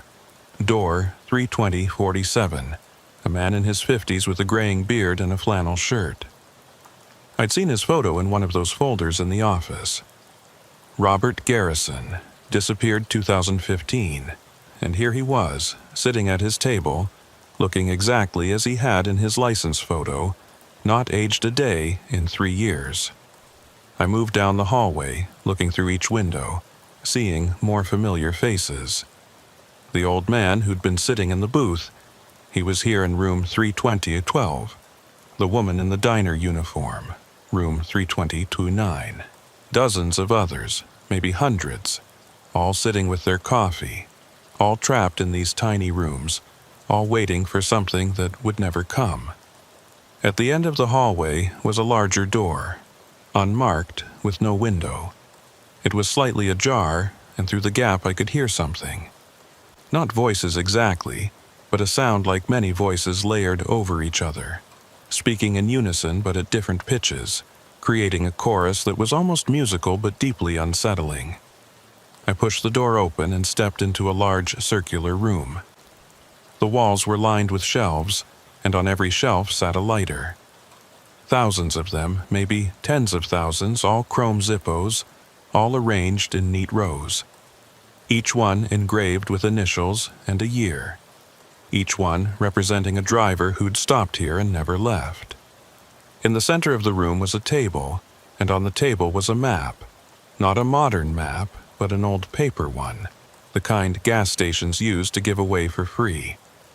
It showed the southwestern United States, highways marked in red, cities in black, and scattered across the map were pins with small flags attached. Hundreds of pins, marking locations all along the interstate system. Mile marker 320 on I-15 had a pin, but so did dozens of other locations. Mile marker 187 on Highway 95. Mile marker 441 on I-40. Mile marker 93 on Highway 50. All of them in remote desert locations. All of them in places where a diner shouldn't exist, but apparently did anyway. This wasn't just one location. It was many locations, or maybe the same location appearing in many places. A trap laid across the entire desert highway system, catching drivers who made the mistake of stopping. The layered voices were louder in here, coming from everywhere and nowhere. I could almost make out words now, phrases that rose out of the chorus and then sank back into it. Never leave. Always hungry. Collection grows. Welcome home. Drink the coffee. I backed toward the door, not wanting to hear any more. But as I turned to leave, I saw something that stopped me cold. On a shelf near the door, at eye level, was a lighter. Chrome Zippo, just like all the others. But this one was newer than the rest, the metal still shiny, not yet dulled by time. I picked it up and read the engraving, LM 2018. My lighter. My initials, my year. It was already here, already part of the collection, as if my fate had been decided before I'd even stopped at this place. I tried to drop it, to throw it away, but my fingers wouldn't open. My hand clutched the lighter like it was fused to my palm, the metal cold enough to burn but impossible to release. The voices grew louder, more insistent. Drink the coffee. Warm yourself. End the cold. Join us. Stay forever. I ran back down the hallway, past all those rooms with their frozen occupants, back toward the kitchen. But the hallway was longer now, stretching on endlessly, the doors multiplying as I ran. 321, 322, 323, counting up and up. Hundreds of numbers. Thousands. And through each window I saw the same thing. A person at a table, a cup of coffee, eternal stillness. Some of the rooms had been occupied for decades, judging by the vintage clothes the people wore. Others looked recent, modern clothing and hairstyles, people who might have disappeared just days or weeks ago. I burst through the kitchen door back into the dining area, gasping for breath, my lungs burning from the cold. The lighter was still in my hand, still impossible to drop, its weight a constant reminder of what was waiting for me. The diner had changed. The booths were all full now, completely packed with those blurred figures. They sat shoulder to shoulder, crowding the space, all of them holding their lighters, all of them watching me with their not quite visible eyes. And standing in the center of the room, blocking my path to the front door, was a figure that was clearer than the others. Solid, detailed, real. It was me, or a version of me, wearing the same clothes I was wearing, same build, same face, but older somehow, worn down, eyes hollow and defeated. This version of me was holding a coffee mug, raising it to his lips, about to drink. "Don't," I said, my voice hoarse and raspy. "Don't drink it." The other me didn't respond, just brought the mug to his lips and tipped it back, drinking deep. I could see his throat working, swallowing the dark liquid, and as he did, he began to blur. His edges softened, his features became indistinct, his solidity faded until he was just another transparent figure among the dozens filling the booths. He lowered the empty mug and looked at me, or through me, with eyes that no longer saw. Then he turned and walked to an empty booth, sat down, placed his lighter on the table, and became perfectly still. Another addition to the collection, another driver trapped forever. The figures in the other booths all raised their lighters in unison, a silent salute welcoming their newest member. Then they returned to their frozen poses, waiting for the next arrival, the next victim.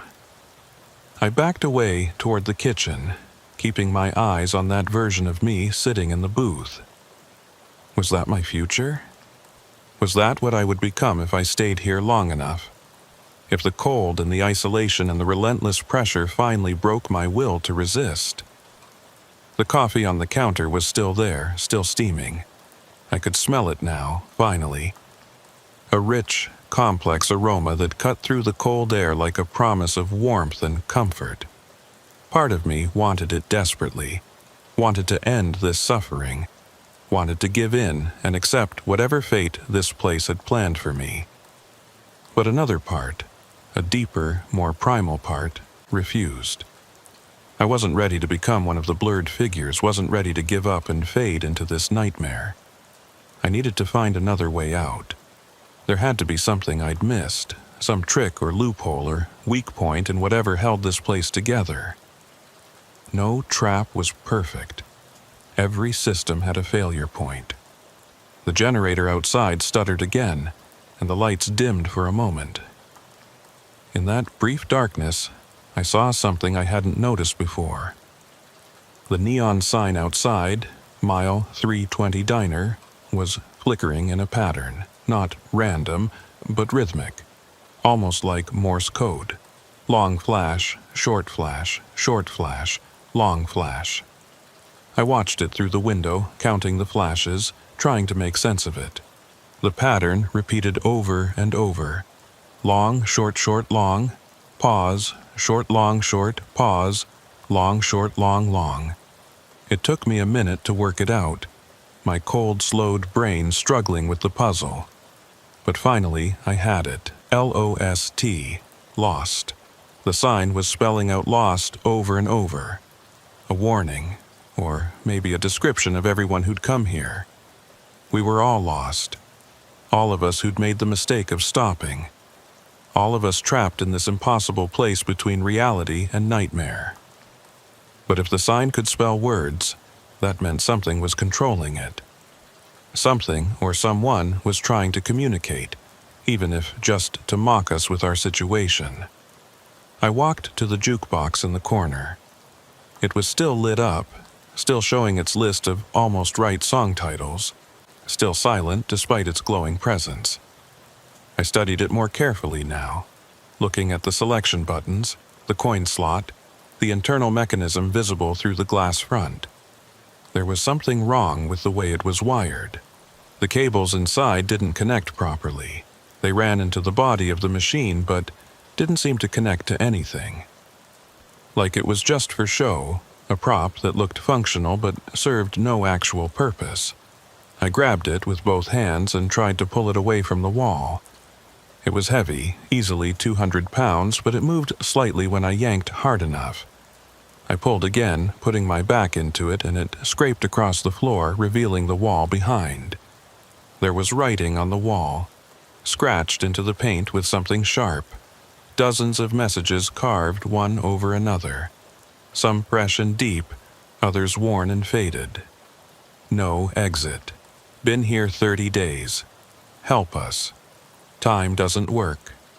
The coffee is the key. Don't drink it. Drink it and leave. Marcus was here. 2003 to 2015. They're not real. We're not real. And at the bottom, larger than the rest, carved so deep the drywall beneath was visible. Break the pattern. Break the pattern. But what pattern? The coffee? The lighters? The endless cycle of drivers stopping and staying and eventually giving up. I thought about everything I'd seen. The calendar marking today's date. The lighter with my initials. The version of myself drinking the coffee and fading away. The rooms full of trapped drivers. The map showing all the locations where this diner appeared. It was all connected, all part of a system. A machine designed to collect and trap and hold. And like any machine, it had rules, patterns, predictable behaviors. The coffee stayed hot forever. The door stayed locked. The figures appeared and disappeared. The generator kept running outside, all of it maintaining the illusion, maintaining the trap. But what if I broke one of the rules? What if I did something the pattern didn't expect? I walked to the counter and picked up the coffee mug. The one that had been sitting there since I'd first entered, still steaming, still waiting.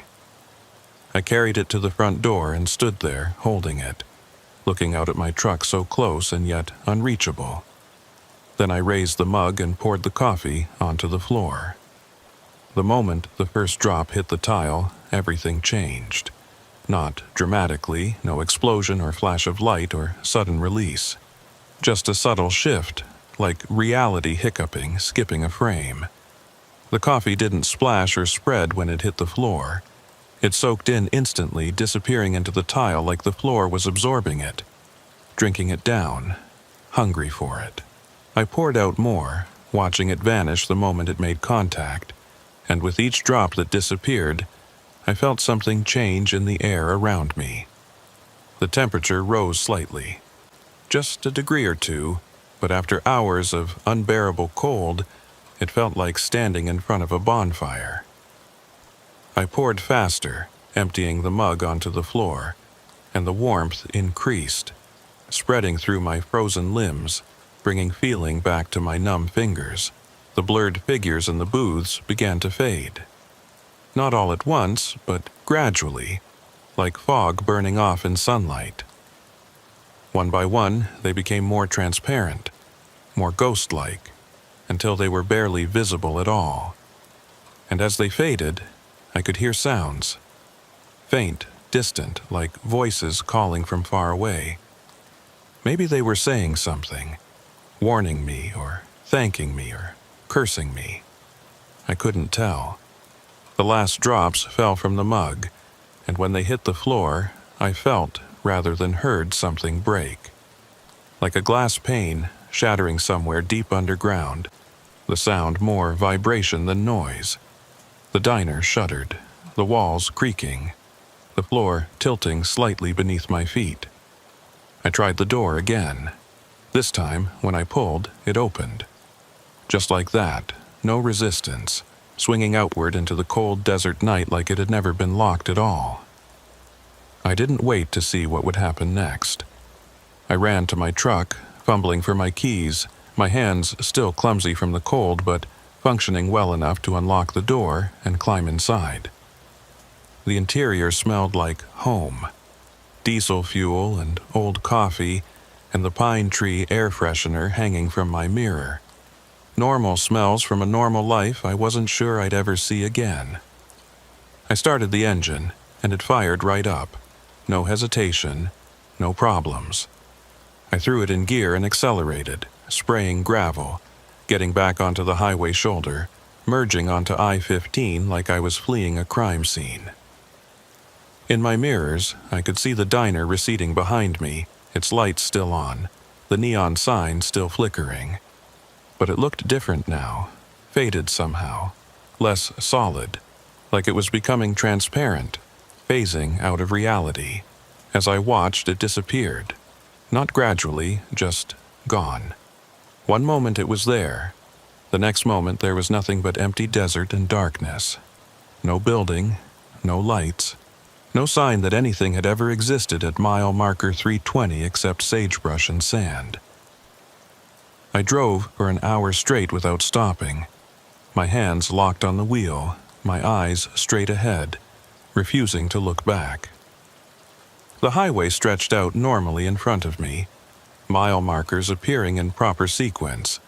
No strange exits or impossible buildings, just regular interstate, regular desert, regular reality. Around 4 a.m., I pulled into a truck stop outside St. George. The place was well lit and busy, a dozen other trucks in the lot, normal people living normal lives. I parked and just sat for a while, letting the normalcy wash over me, grounding myself in the mundane details of the real world. My phone was where I'd left it, sitting in the cup holder, fully charged. I checked the time, 4:17 a.m. I'd left Phoenix around 8 p.m. the previous evening. That meant I'd lost about 8 hours somewhere, if my math was right. But I couldn't account for where those hours had gone. The drive from Phoenix to St. George should have taken maybe 7 hours, but somehow it had taken 15. I checked my GPS history, and it showed my route clearly. Phoenix to Flagstaff to I-15 north. But at mile marker 320, there was a gap. The tracking just stopped. For 8 hours, according to the log, I'd been stationary at mile marker 320, not moving at all. Then the tracking resumed, showing me continuing north as if nothing had happened. I called Megan, needing to hear another human voice, needing to confirm that I was really back in the normal world. She answered on the third ring, sounding groggy and confused. "Levi, what time is it?" "Early," I said.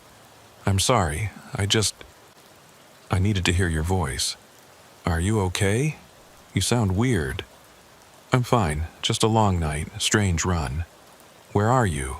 "Utah, almost there. Should be home by this afternoon." "Okay." She yawned. "Drive safe, love you." "Love you too." I hung up and sat there in the parking lot, watching the sky gradually lighten in the east. The sunrise was normal, beautiful even, orange and pink spreading across the horizon, painting the desert in warm colors. No strange effects, no time distortions, just a regular dawn following a regular night. Except it hadn't been regular. I knew what I'd experienced, what I'd seen. That diner was real, or as real as something like that could be, and it was still out there, somewhere, waiting for the next driver to make the mistake of stopping. I reached into my pocket, intending to pull out my phone again, and felt something cold and metallic. I pulled it out and looked at it, my stomach dropping. The lighter. The chrome Zippo with my initials engraved on the side. LM 2018. I'd left it in the diner, I was sure of it. I'd dropped it when that version of myself had appeared. And I'd run without picking it up. There was no way it could be in my pocket. But here it was, solid and real, heavy in my palm. I flipped it open and spun the wheel, and a flame appeared, bright and steady in the pre-dawn darkness. I closed it quickly and shoved it back in my pocket, not wanting to look at it anymore. But I could feel its weight there, a constant reminder of where I'd been, what had happened. I completed my delivery in Park City that afternoon, dropping off the restaurant equipment at the new hotel. The receiving clerk signed off on everything, made small talk about the weather, acted completely normal. Like this was just another Tuesday, another delivery, nothing unusual or remarkable about it. I checked into a motel near the Salt Lake Airport and slept for 12 hours straight. When I woke up, I immediately checked my pocket. The lighter was still there, still cold, still engraved with my initials. I tried to throw it away, tossed it in the motel trash can, in a dumpster behind the building, in a public garbage bin at a rest stop on my way home. But each time I'd check my pockets later and find it there again, like it was magnetically drawn to me, like I couldn't get rid of it no matter what I did. After a week, I stopped trying, just accepted that I was stuck with it, that it was mine now whether I wanted it or not. The strange thing is, I kept driving that road. Phoenix to Salt Lake, same highway, same mile markers, 3 times a week for the next several months. I told myself I was watching for it, making sure the diner didn't appear again, warning other drivers if it did. But that was a lie. Truth was, I was looking for it. Wanted to see it again. Wanted to understand what had happened to me in that impossible place. Every time I approached mile marker 320, my heart rate would spike. I'd slow down, watching the roadside carefully, scanning for any sign of gravel pull-off or building lights or that neon sign. But there was never anything there, just empty desert, exactly as it should be. Until one night in February, about 4 months after my first experience. I was running the same route, same time of night, same conditions. And as I approached mile marker 320, I saw it. Not the diner this time, but a light. A single point of light out in the desert, maybe a quarter mile off the highway, stationary and steady. I slowed down, trying to get a better look, and the light blinked. Once, twice, 3 times. Long, short, short, long, L in Morse code. The same pattern I'd seen in the diner's neon sign.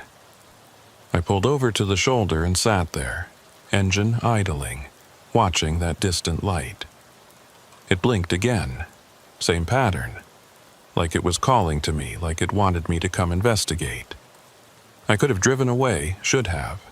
But instead, I found myself reaching for the lighter in my pocket, pulling it out, flipping it open. The flame reflected in my side mirror, and in that reflection, I saw something that made my blood run cold. There was someone sitting in my passenger seat. I could see them in the mirror, blurred and indistinct, but definitely there. When I looked over directly, the seat was empty. But in the mirror, the figure remained, watching me with eyes I couldn't quite see. I closed the lighter, and the figure vanished from the mirror. When I opened it again, the figure returned. Open, closed, open, closed. Each time I struck a flame, the figure appeared. Each time I extinguished it, the figure disappeared. I put the lighter back in my pocket and pulled back onto the highway, accelerating hard, leaving mile marker 320 behind. The distant light remained visible in my mirrors for a long time, still blinking, still calling. Since then, I've seen the light a dozen more times, always at mile marker 320, always at night, always blinking the same pattern. Sometimes it's far away, sometimes closer to the highway. Once, it was right at the roadside, bright enough to light up the interior of my cab as I drove past. And each time, when I check my passenger seat mirror, I see that figure sitting there. Not always the same figure. Sometimes it's the old man from the diner, sometimes the woman in the uniform, sometimes other faces I don't recognize. But they're always there when the lighter is burning, always watching, always waiting. I've started taking different routes now. Longer paths that avoid I-15 entirely, adding hours to my trips but keeping me away from mile marker 320. Megan notices, asks why I'm coming home later than I used to. I tell her traffic has been bad, that I'm trying new routes to avoid construction. She doesn't believe me. I can see it in her eyes, but she doesn't push. Last week, I found something in my truck that I can't explain. Sitting in my cup holder when I returned from a delivery was a coffee mug. White ceramic, with Mile 320 Diner, printed on the side in faded letters. It was full of coffee, steaming hot, despite the fact that my truck had been parked in a secured lot for 3 hours. I poured the coffee out onto the pavement, just like I'd done in the diner. It soaked in immediately, disappearing without a trace. But the mug remained, and it's in my truck now, sitting on the dash where I can see it. A reminder, a warning, a promise. Because I know, with absolute certainty, that I'm going back. Maybe not tomorrow, maybe not next week, but eventually, I'll see that light blinking at mile marker 320 and I won't be able to resist. I'll pull over, I'll walk into that desert, and I'll find whatever is out there waiting for me. The lighter in my pocket gets heavier every day. The mug on my dash seems to move when I'm not looking directly at it, always staying visible in my peripheral vision no matter where I sit. And in my mirrors, even without the lighter's flame, I sometimes catch glimpses of those figures, sitting in my passenger seat, standing beside my truck at rest stops, visible for just a moment before disappearing. They're waiting for me. I know that now. The diner didn't let me go. It just let me leave. There's a difference. And sooner or later, I'll understand what that difference means. Megan asked me last night if I was okay, if something was bothering me. I almost told her everything. About the diner, about the lighter, about the light that keeps calling me back. But what would I say? How do you explain something like that to someone who's never experienced it? So I lied, said I was fine, just tired from the long hauls. She looked at me for a long time, then kissed my forehead and went to bed. I sat up alone in our living room, holding the lighter, watching its flame dance in the darkness. And on my phone, which I was certain I'd left in the bedroom, a notification appeared. A calendar reminder that I definitely didn't create. Return to mile 320, Friday, 2:40 a.m. 2 days from now. I tried to delete it, but 3 more appeared immediately, scheduled for every Friday at 2:40 a.m. stretching months into the future.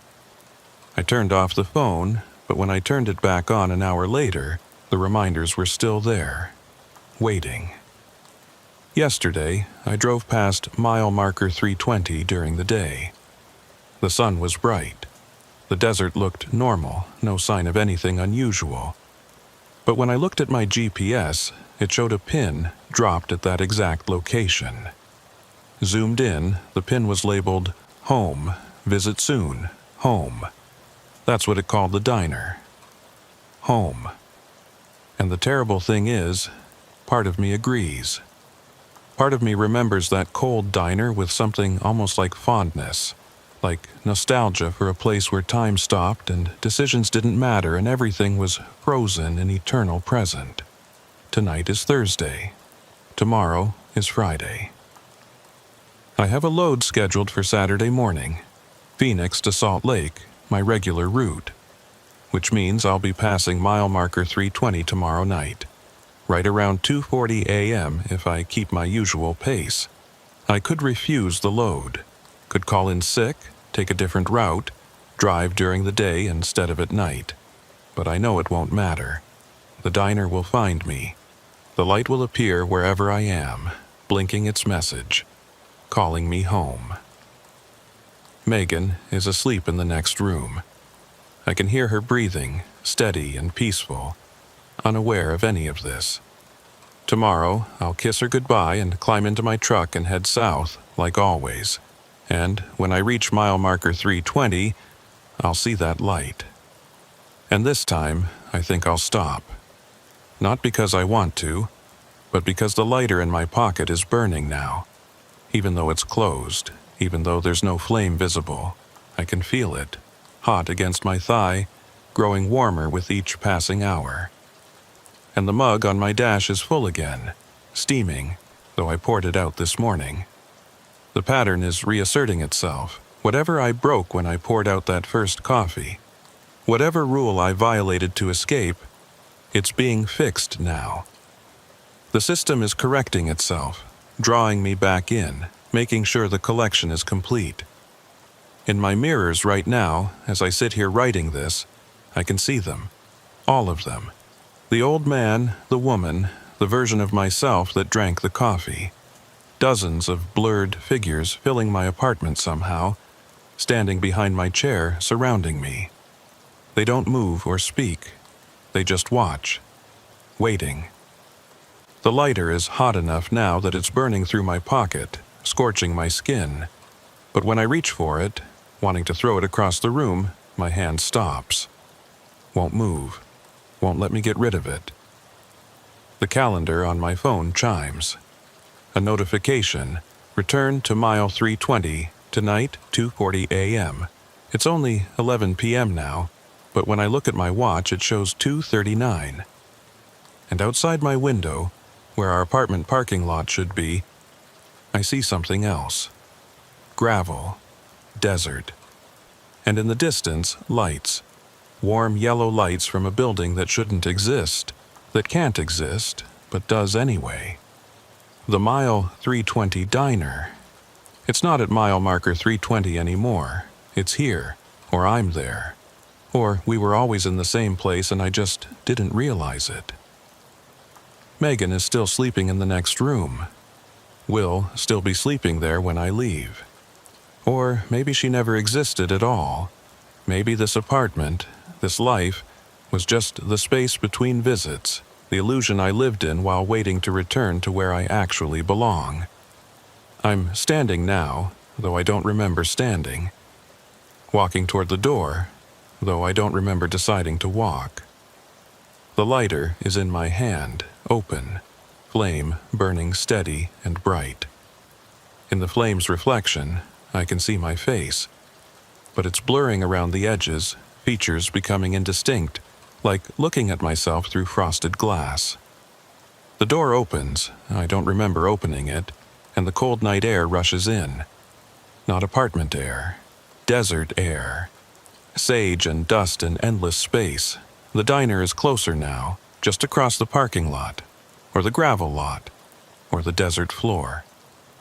The distance keeps changing, but the destination stays the same. Through the windows I can see them all. Every driver who ever stopped at mile 320, every person who ever made the mistake I made. They're sitting in the booths, standing at the counter, all of them holding their lighters, all of them waiting for me to join them. And on the counter, visible even from here, is a fresh cup of coffee. Still steaming, still waiting, still exactly the right temperature, because temperature doesn't mean anything in a place where time doesn't exist. I'm walking toward it now. Each step feels lighter than the last, like I'm shedding weight with every footfall, shedding memories, shedding attachments, shedding everything that tied me to the world I'm leaving behind. The door to the diner opens before I reach it. The bell still doesn't ring.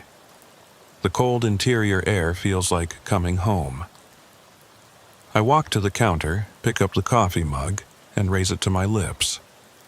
The liquid touches my tongue, and I taste everything I've lost.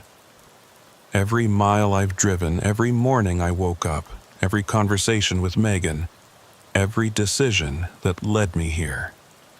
All of it compressed into this single moment of perfect, eternal present. I drink it down, and as I do, I feel myself joining them, becoming part of the collection. Adding my lighter to the thousands already gathered, my face to the photographs on the wall, my entry to the logbook that never stops collecting names. The last thing I see before everything blurs and fades is my own truck sitting in the parking lot. The door is open, the interior light on, and someone is climbing into the driver's seat. Someone who looks exactly like me, solid and real, ready to complete the delivery to Salt Lake that I'll never finish. He starts the engine and pulls away, heading north on I-15, continuing the route while I stay here, frozen at mile marker 320 forever. And every Friday at 2:40 a.m., that version of me, or some version of me, will pass this spot. We'll see the light blinking in the desert. We'll feel the lighter burning in his pocket. And eventually, he'll stop. They always stop. We all do.